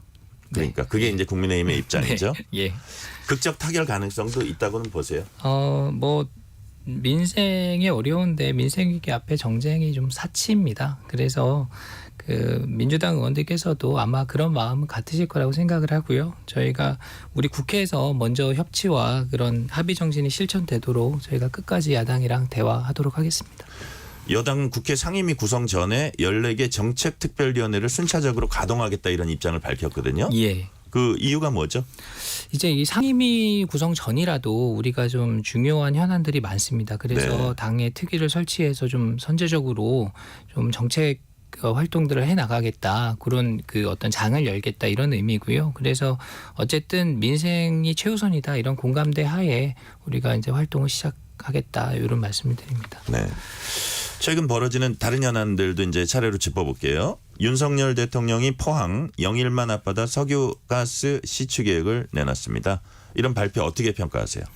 네, 모처럼 좋은 소식입니다. 그래서 국민들께서도 기대감을 갖고 이 사안을 좀 지켜보고 계시다 이렇게 생각을 하고요.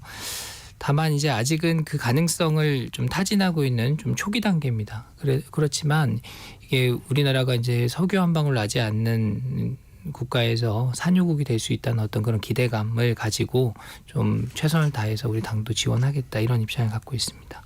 오물풍선된 북한의 잇단 도발에 대응해서 정부가 9.19 군사합의 전체 효력을 정지했습니다. 남북 간 이제 긴장이 고조되는 양상인데 9.19 합의 효력 정지에 대한 국민의힘 입장이 뭐죠? 9.19 군사합의가 이 남북 위장 평화의 산물이라는 이제 의견들, 비판들이 많습니다. 그래서 이것 때문에 우리가 장장 6년 동안 북한의 도발 행위를 지켜만 봐야 하는 상황이 이어져 왔습니다. 실제로 오물을 투척하는 정도의 어떤 이 막장적인 상황까지 왔는데 우리가 이제 서해에서는 GPS 교란 행위들을 계속하고 있습니다. 북한에서. 네. 그런 것들이 어민들이 길을 잃고 북한으로 이제 해역이 넘어갈까봐 아예 조업이 좀 중단된 상태고 계속 어떤 그런 위협과 불편함을 계속 시달리고 있습니다. 그래서 이 부분은 정부의 입장에 우리 당이 동의하고 있다 이렇게 말씀드립니다. 네, 민주당은 특검법 포함해서 윤석열 대통령이 제2요구권을 행사해서 폐기됐던 법안들 예컨대 민주유공자 예우법, 방송 3법, 노란봉투법, 양곡관리법, 가맹사업법 등을 모두 재발의하겠다는 입장입니다. 여당 원내 지도부는 여기 어떻게 대응할 방책이 있습니까? 이게 여야가 같이 좀 균형 있게 운영이 돼야 하는데 어떤 한쪽 당의 일방적인 어떤 정책 입안 이런 것들이 어떤 충분한 논의 없이 밀어붙였을 때 그 결과가 이제 계속 국민에게 피해로 돌아가는 그 어떤 결과로 귀결되는 것을 우리가 너무 많이 봤습니다.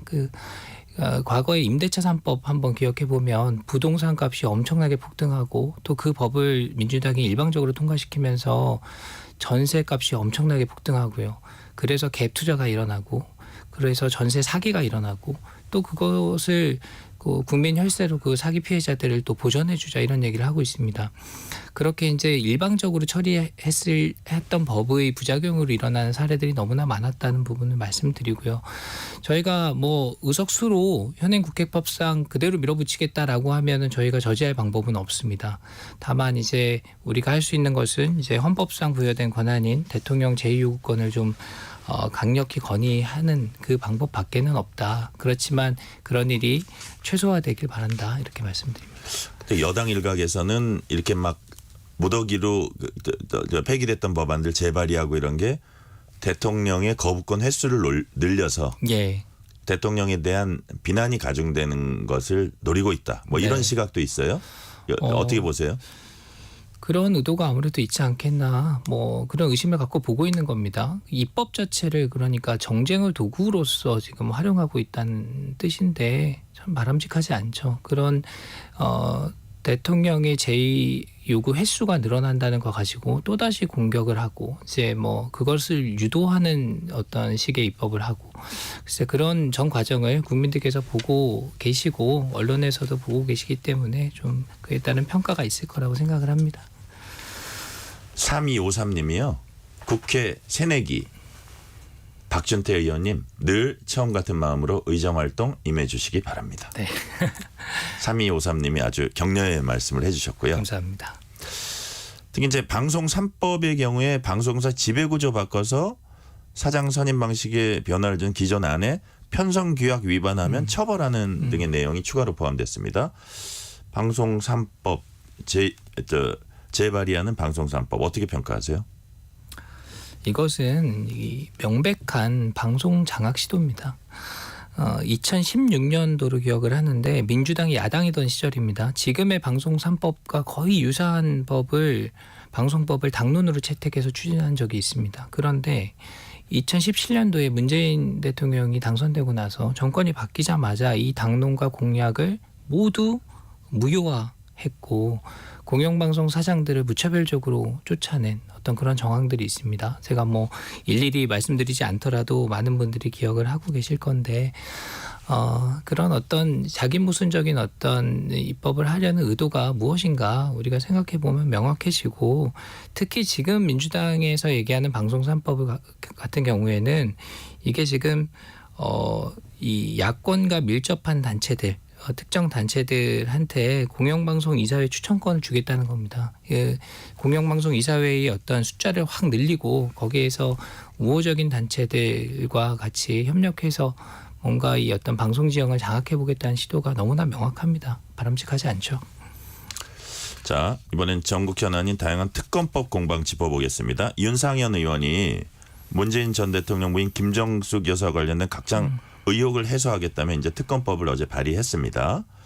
근데 사실 여당 내에서도 성일종 의원 같은 분은 뭐 거기 사인은 안 하고 뭐 나경원 의원도 그거 플러스 마이너스 조금 따져봐야 된다는 식으로 이렇게 좀 유보적인 네. 생각 가지신 분이 있는데 우리 박 원내대변인께서는 어떻게 보세요?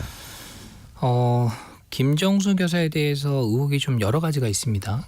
국정원 특수활동비를 통해서 의상이나 장신구를 구매했다는 어떤 의혹이 있고요. 또 명품 의상을 대여했는데 개인이 수장했다, 이런 의혹도 있습니다. 또 경호처 공무원들 수영 강습을 받았다, 뭐 인도에 외유성 순방을 다녀왔다, 뭐 이런 의혹들이 쭉 있어 왔는데 뭐 이게 이제 최근에 논란이 더 가중이 되니까 우리 윤상현 의원이 이제 모든 의혹을 종합해서 특검법을 발의한 걸로 알고 있습니다. 그 윤상현 의원 뭐라 그랬냐면 네. 김건희 여사 특검 맞불 맞지만 어떤 게 더 특검 내용이 되는지 한번 따져보자 뭐 이런 차원이라 했거든요. 네. 동감을 하세요? 아직까지 이제 윤상현 의원이 낸 특검 법안이 우리 당의 공식 입장은 아닙니다. 네. 그런데 국민적 관심이 아주 높은 사안이기 때문에 당내에서도 관심 갖는 의원들이 점차 많아지고 있다 정도 제가 분위기를 전해드리고요. 네. 이 사안은 이 민주당에서 설명을 하셔야 되고, 또 특히 문재인 전 대통령께서 좀 입장 표명이 있으셔야 된다. 그에 따라서 앞으로의 어떤 이 법안에 대한 입장이 우리 당의 입장이 정해질 것이다. 이 정도 말씀드립니다. 조국혁신당이 해병대원 사망 사건 관련해서 윤석열 대통령과 이종섭 전 국방장관을 고위 공직자 범죄수사처 공수처죠. 여기에 고발했습니다. 아울러서 문재인 정부 청와대 출신 국회의원 17명이 최근 성명을 내고 해병대원 순직 사건의 변곡점마다 윤석열 대통령 개입이 있었다고 이렇게 주장을 했습니다. 이런 주장에 대해서는 박 원내대변인 어떻게 보세요? 참 이 최상병 사건 참 비극적인 사건이어서 저희가 좀 말씀을 아끼고 있는 사안이다 이렇게 먼저 전제를 하고요. 이게 법리적으로 처리 과정에서 모순이 많았던 사건이고 특히 민주당이 주도해서 만든 군형법 개정안 이제에 따라서 수사권이 없는 해병대 수사단에서 이제 조사가 아닌 사실상 이제 수사를 하면서 생겨난 문제인데 이 사건 자체가 너무나 이제 비극적인 사건이고 우리 이제 국민을 위해서 좀 희생된 우리 병사가 있기 때문에 그런 부분들을 고려해서 우리 수사기관의 수사를 지켜보고 있는 입장이다. 이렇게 설명을 드립니다. 민주당은 김건희 여사 관련된 현안에 관해서 특검 수사가 불가피하다는 점을 거듭 강조하고 있습니다. 박준태 원내대변인께서는 이 부분은 어떻게 보세요? 이 특검법 저도 이제 봤는데요. 대표 발의하신 분이 이성윤 의원님이세요. 그래서 중앙지검장 출신이죠. 예, 검찰에서 이제 고위 간부 하시면서 법을 수호하셨던 분이 어떻게 이렇게 좀 법리에도 맞지 않고 정치적 목적을 가진 특검을 주장하시는가 조금 실망스럽다는 말씀을 드렸고 이게 그 어떤 좀 정치적인 보복이라는 어떤 사적 감정을 앞세워서 의정 활동에 녹이는 것은 바람직하지 않다. 제가 단호하게 그렇게 말씀을 드리고요. 이 법을 뜯어보면은 여러 가지 문제가 있다고 지금 법률가들이 지적을 하고 있습니다. 그래서 이게 수사뿐 아니라 재판까지도 좌지우지하기 위해서 재판을 전담재판부가 뭐 집중 심리하도록 하고 우리 법에서 허용하지 않고 있는데 폴리바게닝도 허용하고 있고 이런 이 기존의 법 체계와도 맞지 않는 내용들 또 뭐 여기 수사 인력을 100명 투입시키겠다 뭐 이런 내용들까지 좀 뭐 이 정상적인 법안은 아니다 이렇게 좀 이해를 하고 있습니다. 김건희 여사 특검법도 그렇고 아까 이제 그 윤석열 대통령을 공수처에 고발한 것도 그렇고 민주당의 칼끝이 대통령실을 향하고 있다.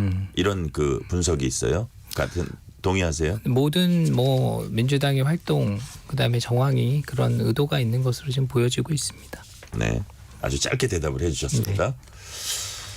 국민의힘 황우여 비대위원장이 7월 말 파리 올림픽 개막 전에는 전당대회를 치르겠다 이런 입장을 밝혔습니다. 아울러 황우여 위원장은 절충형 지도체제를 꺼내들기도 했습니다. 일단 절충형 지도체제가 뭐죠? 지금 이제 기존에 해본 적이 없는 방식입니다. 그리고 집단 지도 체제와 단일 지도 체제 두 가지 방식을 우리 당에서 적용해 왔는데요. 당 대표만 따로 선출하고 나머지 이 최고위원들을 선출하는 방법이 하나 있고요. 모두 섞어서 선출을 해서 그 순서대로 1등은 당 대표, 2등부터 5등까지는 최고위원, 뭐 예를 들어서 이렇게 선출하는 방식이 있는데 지금 황우여 비대위원장께서 말씀하시는 거는 당 대표 선거에서도 2등, 3등 한 분도 최고위원으로 활동할 수 있도록 하는 건 어떠냐 뭐 이런 아이디어 차원의 좀 말씀을 한 2명 정도 주신 걸로 아직 구체화되지는 않은 단계고 어쨌든 지금 우리 당에서 전당대회 관리를 위한 어떤 선관위가 구성이 됐고 또 당원 당규 개정을 위한 특별위원회도 마련이 됐기 때문에 여기서 더 논의가 있을 것으로 생각을 하고 있습니다. 우리 박준태 의원님께서는 어떻게 그 민심이 반영되는 쪽으로 룰이 개정돼야 된다고 보세요? 제가 이 당직을 맡고 있지 않으면 사실은 좀 개인적으로 갖고 있는 생각이 있는데, 당직을 맡다 보니까 말이 좀 조심스럽죠. 그래서 이 룰 개정은 좀 이렇게 후보군이 특정되기 이전에 또 새로운 리더십이 선출되고 나서 이렇게 룰 개정을 하는 것이 좋다 이런 의견들이 좀 있고요. 지금 우리 당은 이제 이 민심을 좀 반영해야 된다는 쪽으로 의견들이 많이 모아지고 있다. 그다음에 여러 가지 좀 선택지를 가지고 의원들의 의견을 수렴하고 있는 단계다. 이런 입장입니다. 7월 말 파리 올림픽 이전에 전당대회 치른다. 이거는 좀 조금 서두르겠다는 얘기네요. 그렇습니다. 7월 23일에서 5일경 이렇게 좀 으로 압축되고 있는 것 같습니다. 네, 현재 파리 올림픽 개막이 25일인가 26일인가 그렇거든요. 그렇습니다. 근데 전당대회 그 흥행하고 나서 좀 여진도 좀 남을 필요도 있는데 너무 바짝하지 말고 뭐 그거는 여러 가지로 고민을 하시겠죠. 전당대회 관련해서 이제 관심사가 한동훈 전 비대위원장의 당대표 출마 여부입니다.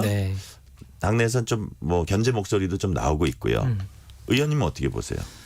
이게 당대표 선거든지 원내대표 선거든지 이게 특정인을 두고 출마를 하지 말라 이런 말씀을 하는 건 별로 좋지 않다고 생각을 합니다. 그래서 예를 들어서 누군가 원치 않는 분이 출마를 하면 본인이 출마를 하던가 대항마로서 아니면 유력 후보를 좀 돕는 방식으로 좀 긍정적인 경쟁의 분위기가 됐으면 좋겠다는 바람을 갖고 있고요. 마찬가지로 한동훈 위원장님 같은 경우도 온전히 이제 본인이 판단해서 결정하실 사안이고 뭐 특정 의원들이 공개 지지를 하지 않는 한 이 본인이 뭐 이렇게 의사 표현을 할 만한 사안은 아니다 이렇게 말씀드립니다.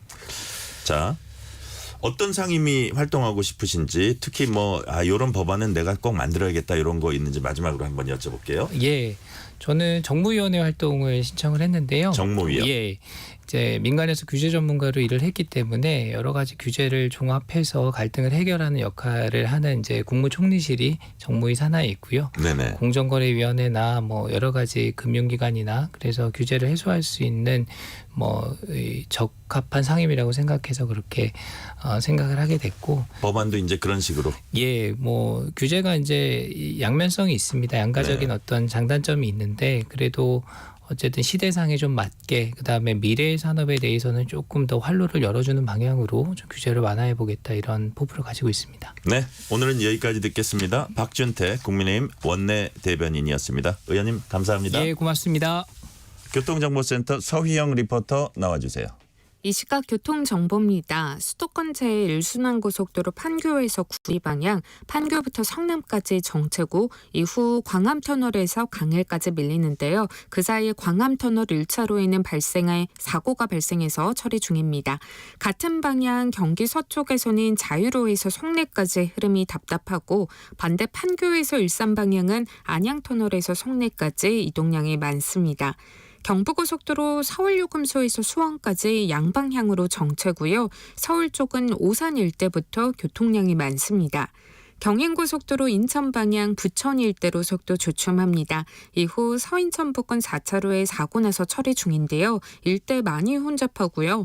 서해안고속도로 서울 방향은 서산에서 당진분기점 사이 1, 2차로에 장애물 있어서 조심하셔야겠습니다. 이후 서평택에서 화성휴게소까지 또 팔탄분기점과 매송휴게소 일대로 정체입니다. 평택 시흥고속도로 시흥 쪽 마도에서 남한산까지 밀리고요. 영동고속도로 인천 방향 양재에서 용인까지 또 신갈분기점에서 부곡까지 흐름이 답답합니다. 이후 반월터널에는 승용차 사고 나서요 갓길에서 처리 중인데요. 여파로 군포 나들목부터 밀립니다. 이후 군자분기점부터도 쭉 정체입니다. KBS 교통정보센터였습니다.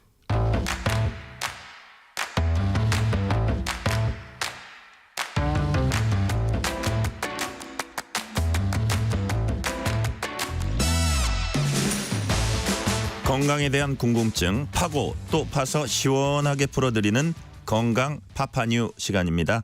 청취자 여러분들 건강상식에 대해 궁금한 게 있다면 지금 바로 장문 100원, 단문 50원이 드는 샵 9730번으로 문자 보내주시거나 유튜브 댓글 남겨주세요. 건강 파파뉴 시간에 자세하게 풀어드리겠습니다. 건강 파파뉴 시간 오늘도 유병옥 순천향대 가정의학과 교수님과 함께합니다. 지금 전화 연결돼 있습니다. 교수님 안녕하세요. 네, 안녕하세요.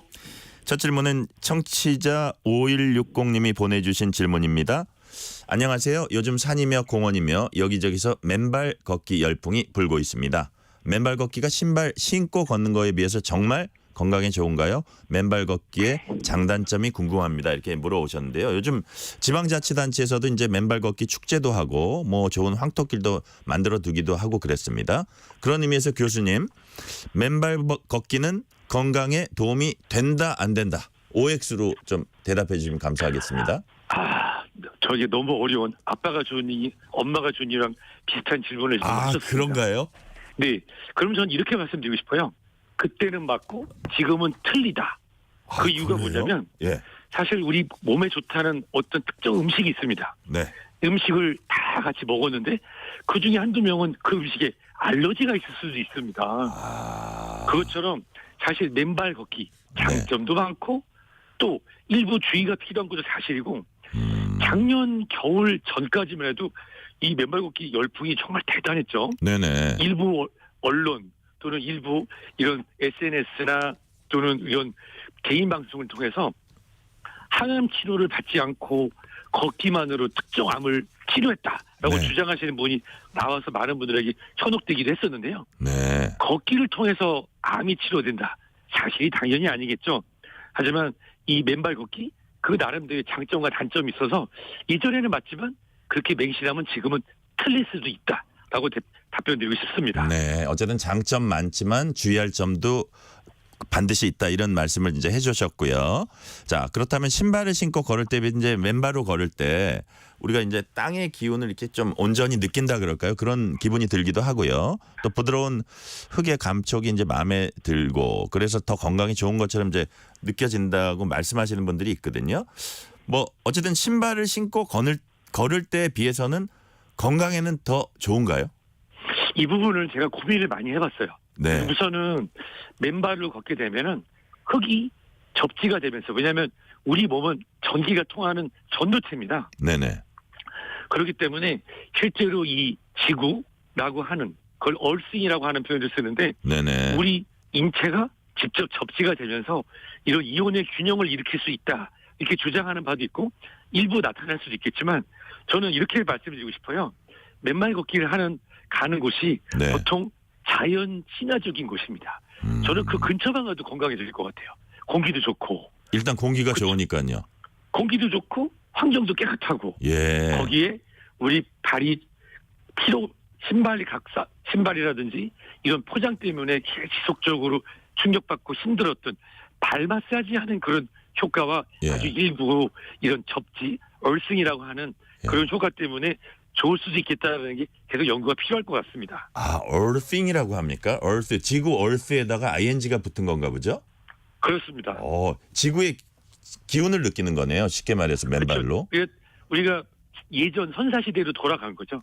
맨발로 지구와 하나가 되어서 네. 한다. 이런 철학과 그다음에 일부 이런 얼싱 접지에 대한 것이 건강학적으로 해석이 되면서 네. 많은 분들이 이제 관심을 갖고 계신 것 같습니다. 네. 자, 교수님. 흙길 말고 이제 해변을 맨발로 걷는 것 좋아하시는 분들도 계십니다. 이 발이 이제 찰랑찰랑 간질간질하면서도 이렇게 부드러운 흙을 이제 밟고 가는 건데요. 해변을 맨발로 걷는 것도 건강에 좀 도움이 되나요? 해변을 신발로 신으면 모래가 들어가니까 맨발로 걷는 분들이 많은데요. 아, 모래 들어가니까요. 실제로 예전만큼 우리가 생각하는 해변에 고온 모래 상처가 생기면 정말 괴로울 수도 있는 분들이 있을 수 있을 것 같습니다. 아, 그러니까 거기 뭐 조개 조각도 있을 수 있고, 그죠? 그렇죠. 예. 그리고 우리가 유명하다고 하는 많은 해수욕장에 있는 모래들은 실제로 거기서 자연적으로 파생된 것이 아니라 예. 지자체 등에서 모래를 갖다가 이번 여름 이 해수욕장 운영을 해서 설치한 곳도 많기 때문에 모래를 갖다가 부어놓는군요. 네, 다는 아니기 때문에 네. 그래서 상처가 생기거나 특정 질환이 있는 분들은 주의가 필요할 수 있습니다. 네. 자, 당뇨병 환자는 해변 맨발 걷기는 주의해서 해야 한다. 이런 조언을 제가 들어본 적이 있는 것 같아요. 아무래도 발에 이제 상처 나기 쉽기 때문에 이것도 그런 건가요? 맞습니다. 실제로 당뇨병을 오랜 시간 관리한 분들은 관리를 잘 하셨다 하더라도 작은 혈관들이 실제로 작동을 안 하면서 당뇨병성 신경병증, 즉 통증을 느끼지 못하고 상처가 나더라도 잘 아물지 않습니다. 그래서 네. 당뇨 조절 잘 못하는 분들이 발가락을 잃었다. 안타깝게도 발 잃었다. 다리를 절단했다 얘기를 들을 수 있는데 대부분 그런 것들이 발가락에 나는 작은 상처 때문인데요. 네. 따라서 이 당뇨 환자분들은 맨발 걷기 절대로 하시면 안 됩니다. 네, 그렇군요. 지금 이제 그 유튜브 화면에 사진이 나가고 있는데요. 이게 뭐냐면 공원에 보면 자갈로 만들어진 지압 맨발 걷기 길 뭐 이런 겁니다. 이게 이제 보기만 해도 발 저렇게 맨발로 걸으면 아플 것 같은데 이게 지압이 몸에 좋다니까 꼭 참고 걷는 분들도 있거든요. 이런 지압길을 맨발로 걷는 게 건강에 도움이 될까요? 저는 이제 친한 한의사 선생님들 통해서 많이 배우고 있습니다. 네. 근데 보면은 한의사 선생님들 보면은 발이나 손 등의 특정한 부위를 지압하거나 또는 침 또는 자극 등을 통해서 거기 있는 기혈 저는 네. 잘 모르지만 한다고 하잖아요. 네네. 특정한 부분이 의학적으로 한의학적으로 의미가 있을 텐데요. 그냥 전반적으로 지압을 한다. 발바닥에 일정한 압력을 가하니까 네. 기분은 좋아질 수 있겠으나 우리가 소위 말하는 이런 지혈, 지압 특정한 부분에 대한 부분은 아니라서 네. 아무래도 연구를 좀 해봐야 되지 않을까요? 오히려 저는 상처 날까 봐 걱정되는 게 더 큽니다. 그러니까요. 그러니까 맨발 걷기 해보고 싶다는 분들 위해서도 좀 주의할 점. 이것도 이제 일단 상처를 좀 조심하고 또 뭐가 있을까요? 또 주의할 점이. 우선은 네. 당뇨병 환자들은 절대로 피하셔야 되고요. 당뇨병 환자는 맨발 걷기 하지 마라.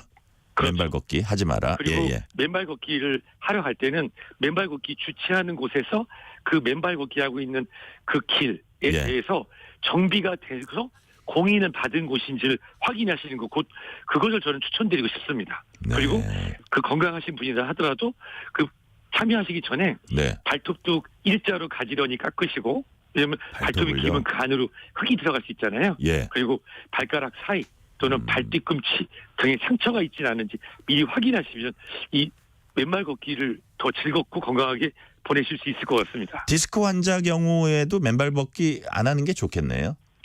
정확한 정답입니다. 아, 그래요? 우리가 실제로 쿵쿵 걷다 보면 네. 그 충격이 고스란히 허리를 타고 심지어 턱, 두통까지 일으킬 수 있습니다. 네. 따라서 척추관 협착증, 요추부, 경추부의 디스크 이런 척추 질환을 앓고 계신 분들은 네. 맨발 걷기를 하시면 오히려 질환이 악화될 수 있습니다. 아, 교수님 좋아하는 청취자들이 많네요. 저번 시간에 물 많이 먹으라고 하셨잖아요. 예, 제가 물병옥이거든요, 별명이. 2081님이 뭐라 그러셨냐면요. 교수님께서 물이 가장 좋다고 하셔서 요즘 음료수는 딱 끊고 물만 열심히 마시고 있습니다. 하고 올여름 이뻐지실 겁니다. 아, 예. 여성이라고 직감하셨나 봐요. 자, 8981 하나님. 운동 시간이요. 새벽하고 퇴근 후 저녁에 하는 것 가운데 언제가 더 나을까요? 이런 질문을 하시네요. 자, 고혈압, 예. 심근경색 등 심혈관 질환이 있는 분들은 예. 오후에 운동하시는 게 좋고요. 네. 이러한 지병이 없고 체중 관리를 하고 싶은 분들은 아침에 운동하시는 걸 추천드리고 싶습니다. 아, 일반적으로는 아침이 좋고. 네. 네네. 그 이유는 아침에 일어나는 시간에는 혈압 상승 등 이 혈관 건강에 부담이 될 수 있는 시간이라서요. 고혈압 또는 혈관 질환이 있거나 심근경색 스텐트를 갖고 계신 분들이면 조금 오전에는 가벼운 스트레칭하고 몸이 어느 정도 예열이 된 오후에 운동하시면 더 도움이 될 것 같습니다. 네. 자, 마지막으로 질문 하나 드릴게요. 맨발 걷기 외에 그냥 걷기도 있잖아요. 무조건 많이 걸어야 좋은 건지 한 몇 보 정도가 좋은 건지 좀 걸을 때 유의할 점까지 같이 좀 간단하게 말씀을 해 주세요. 네. 우리가 보통 만보 걷기 이런 얘기를 많이 듣는데 네. 만보 걷기에 대한 재미있는 그런 주장이 있습니다. 만보 걷기는 1960년에 일본의 한 학자가 주장해서 네. 1964년 동계올림픽 때 만보기가 생산이 됐는데 그거에 대한 홍보 효과가 아니었을까라고 하는 그런 이론이 있는데요. 네네. 실제로 우연히도 그때 만보기가 출시가 됐었거든요. 네. 최근에 미국의 생리의 운동학자들이 연구를 해보니까 20대부터 50대까지는 10,000보를 걷든 5,000보를 걷든 운동량의 차이는 별로 없답니다. 아, 다만 그래요. 60대, 70대 근력이 떨어질 때는 10,000보 걷기, 5,000보 걷기가 의미가 있다고 그래요. 네. 따라서 젊고 건강하신 분들은 차라리 근력 운동과 유산소 운동을 하시고 근력 운동과 유산소 운동이 어려운 분들은 따로 뭐 시간을 내거나 돈을 낼 필요 없는 걷기를 하시면 도움이 될까 하고 걸을 때 가장 좋은 거는 가장 중요한 건 걷는 자세를 누구한테 배워야 됩니다. 모든 운동은 배웠을 때 그 효과가 나타나거든요. 네. 아니 뭘 걷는 걸 배워 하시는 분이 계실 텐데요. 다르게 걷고 네. 다른 자세로 걷고 최근에는 영상 매체 등을 통해서 다른 자세 잡고 걷기를 확인하실 수가 있어요. 네. 저는 오늘 이 말씀만 드릴게요. 앞에 정면에 봤을 때 한 15도 정도 앞에 보고 네. 턱을 당겨서 예. 걸으면서 보폭을 조금 넓게 그리고 핸드폰을 보지 않는다. 요거를 말씀드리고 싶습니다. 핸드폰을 보지 않는다. 귀에 쏙 들어옵니다. 네. 교수님 오늘은 여기까지 듣겠습니다. 건강파파뉴 유병욱 순천향대 가정의학과 교수였습니다. 교수님 감사합니다. 건강하세요. 네, 감사합니다.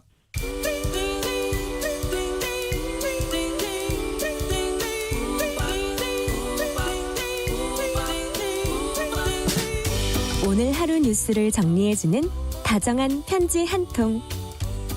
KBS 일라디오 뉴스레터 K.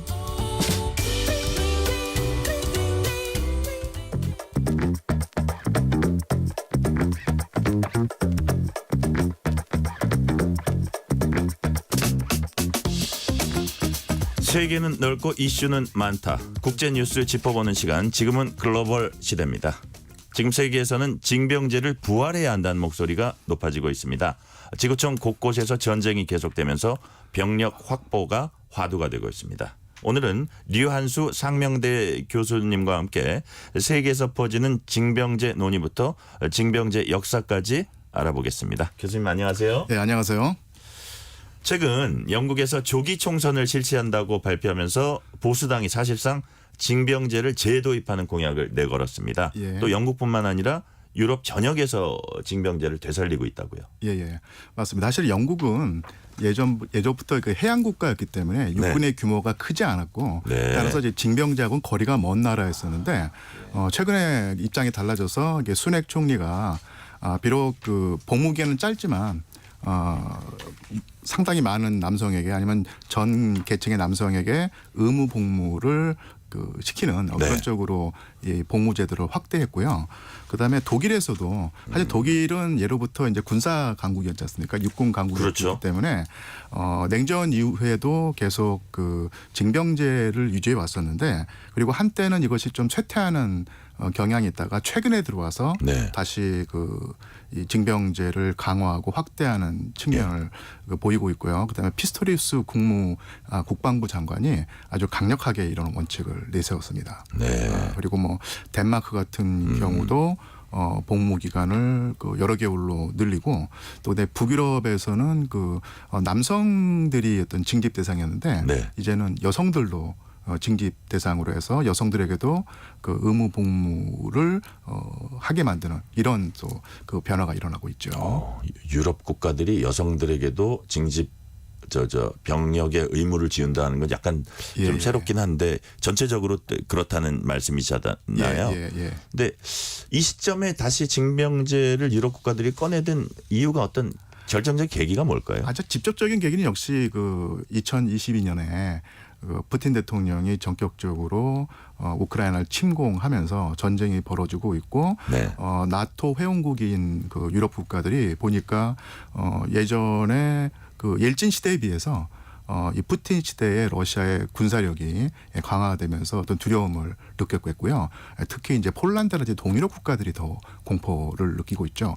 그래서 직접적으로는 역시 우크라이나 러시아 전쟁이겠지만 좀 더 크게 보면 사실 그 전쟁이 아니더라도 그 전에 유럽 국가들이 예전에 비해서 이 군사력을 강화하고 그 일환으로서 징병제를 도입하거나 아니면 확대한다는 생각을 했던 듯합니다. 근데 그 계기가 예전에는 미국이 해외 동맹들을 중시하면서 특히 유럽에서 나토의 우산 아래 미국의 군사력이 서유럽을 지켜주겠다는 어떤 그런 입장을 확고히 가지고 있었기 때문에 독일이라든지 뭐 이런 서유럽 국가들이 미국에게 많은 어떤 의존을 해왔었는데 아시겠지만 트럼프 대통령 시기에 그러니까 미국도 뭐 그런 여유가 없다. 이제는 미국도 어떤 에너지라든지 자원들을 해외에서 낭비하기보다는 국내에 투여해서 다시 강한 미국을 만들겠다 이렇게 되면서 미국의 어떤 그런 대외 동맹 정책이 예전보다 약해지고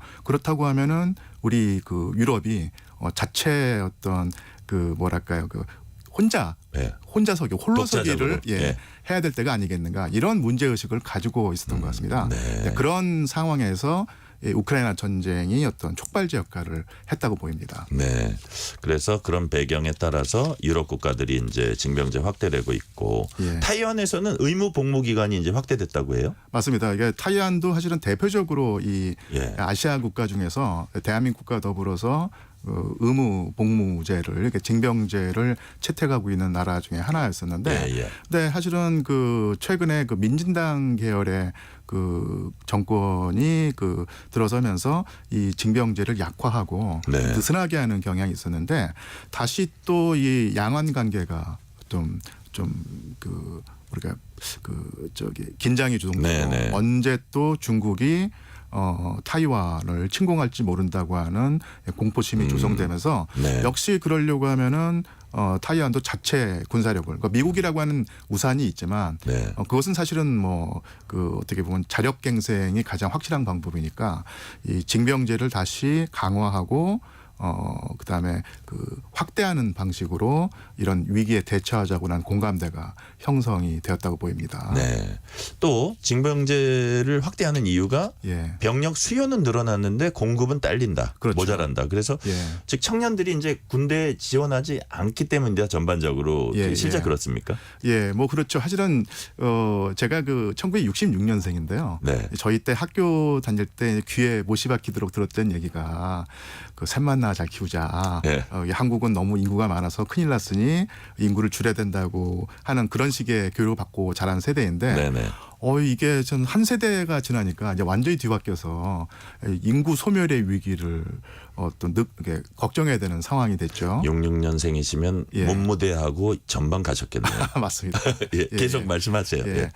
그래서 이게 그 우리나라에서도 이 병력 충원충이라고 하나요? 네. 이게 그 훨씬 이제 줄어들어서 어떤 그 위기에 닥쳤는데 이것은 사실은 뭐 우리나라뿐만 아니라 그 세계 그 선진국이 거의 공통적으로 겪는 현상이고 특히 그 젊은 세대일수록 이 비율이 줄어들기 때문에 가장 그 좋은 병력 자원이 역시 20대 초반일 텐데 네. 이쪽에 그 비율이 줄어들면서 계속해서 어떤 어려움을 느끼게 되고 네. 이에 대한 어떤 뭐랄까요 대응책으로서 이 징병제, 네. 이게 의무 복무 강화를 들고 나온 듯합니다. 그리고 사실은 이제 뭐 징병제 이런 거는 정부 입장에서는 인기 하락되는 이제 그런 위험도 감수해야 되는 건데도 그러겠죠. 정말 병력이 필요하니까 한다고 예. 이제 이해가 되고요. 교수님 이제 역사학자십니다. 그래서 예. 징병제 역사를 여쭤볼게요. 예.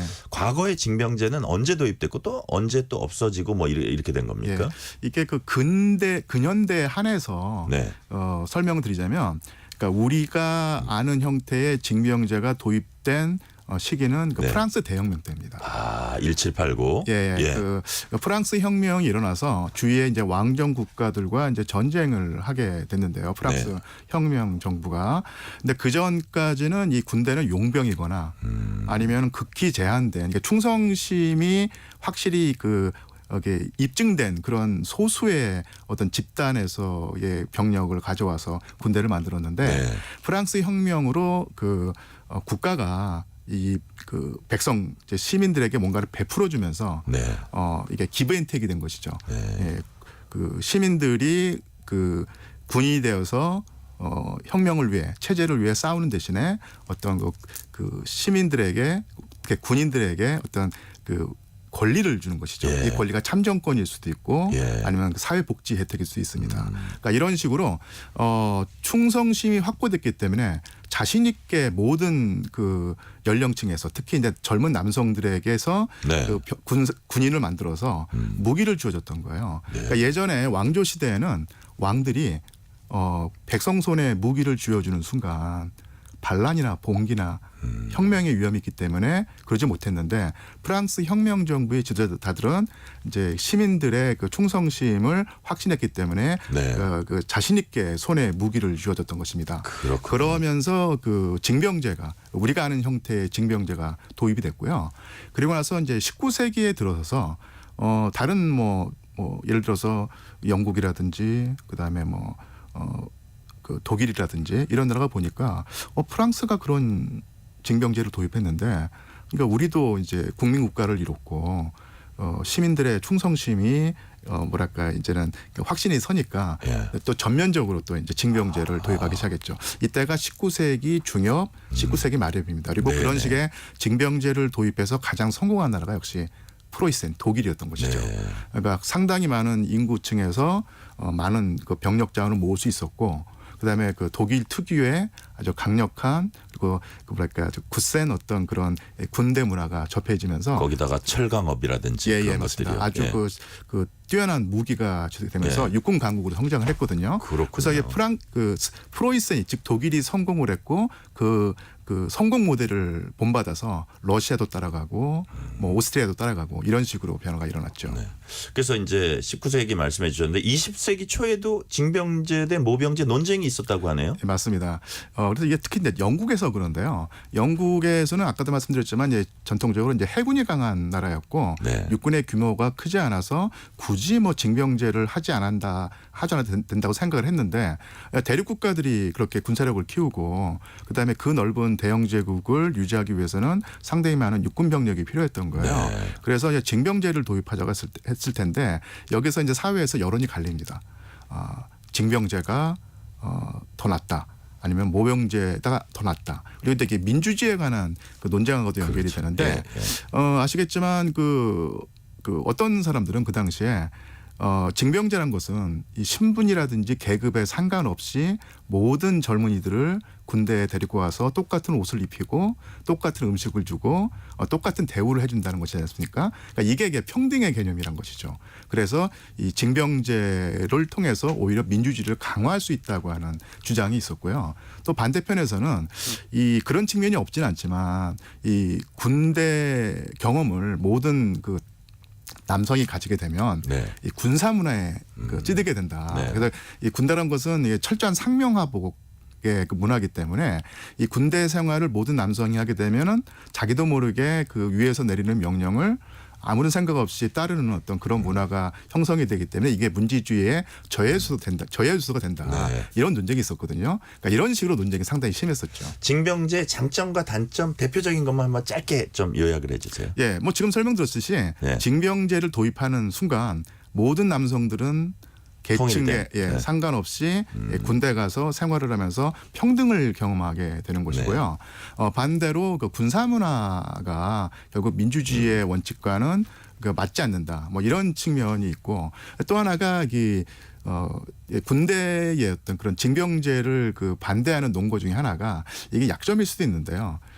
그래서는 안 되는데 군대 가서 남성 그 위주의 어떤 문화, 그러니까 남성 우월주의를 알게 모르게 체득하는 경우가 있거든요. 그러니까 물론 지금은 그렇지 않고 지금은 그 여군들이 상당히 많이 있지만 예전의 군대에서는 그런 식으로 군대에 가서 자기도 모르게 남성 우월주의적인 마초적인 성향을 가지게 되기 때문에 이것이 문제가 된다. 뭐 이런 얘기가 많이 있었죠. 이어지는 질문이요.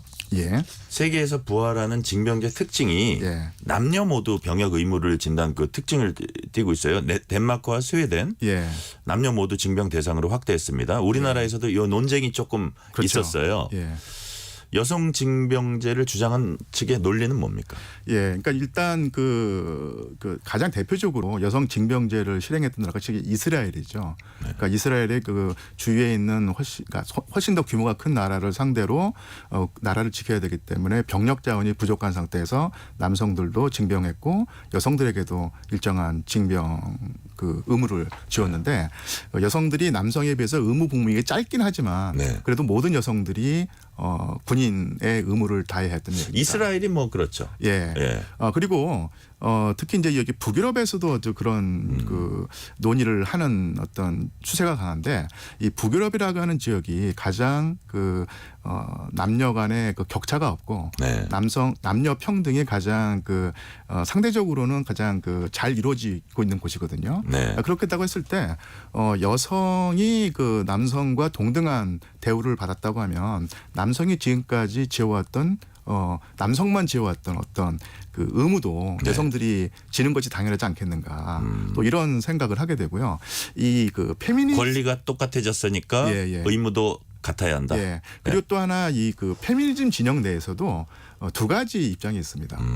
하나가 뭐냐면 결국 그 징병을 그 수용한다는 것은 이 평화주의를 버리고 이 군사주의에 그 매몰되는 것이기 때문에 받아들이면 안 된다고 주장하는 바가 있지만 또 하나 그 페미니즘의 한 조류는 사실은 이 남성과 여성의 불평등이 권력의 문제인데 이 권력을 이게 획득한다고 했을 때 가장 중요한 게 역시 무력이라는 것이죠.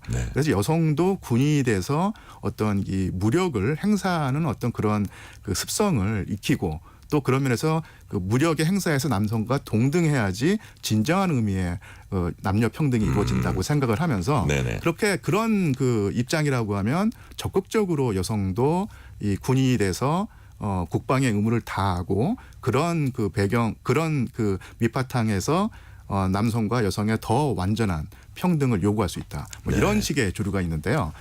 이런 그 인식의 변화가 북유럽에서 여성들의 징집에도 이제 작용을 하는 듯합니다. 실제로 전쟁터에서 이제 역사학자시니까요. 여성 군인들의 모습은 어땠습니까? 예, 제가 사실은 그 부분을 좀 흥미롭게 지켜보면서 연구를 했는데요. 20세기에 두 번의 그 세계대전이 있지 않습니까? 그렇죠. 1차 세계대전 있고 2차 세계대전이 있는데 1차 세계대전은 이런 개념입니다. 더 많은 남성을 군대로 보내기 위해서 여성들을 동원합니다. 그래서 공장이라든지 일반 그 여러 영역에서 그 남성이 그 떠나면서 생긴 빈 공백을 여성들이 메웠거든요.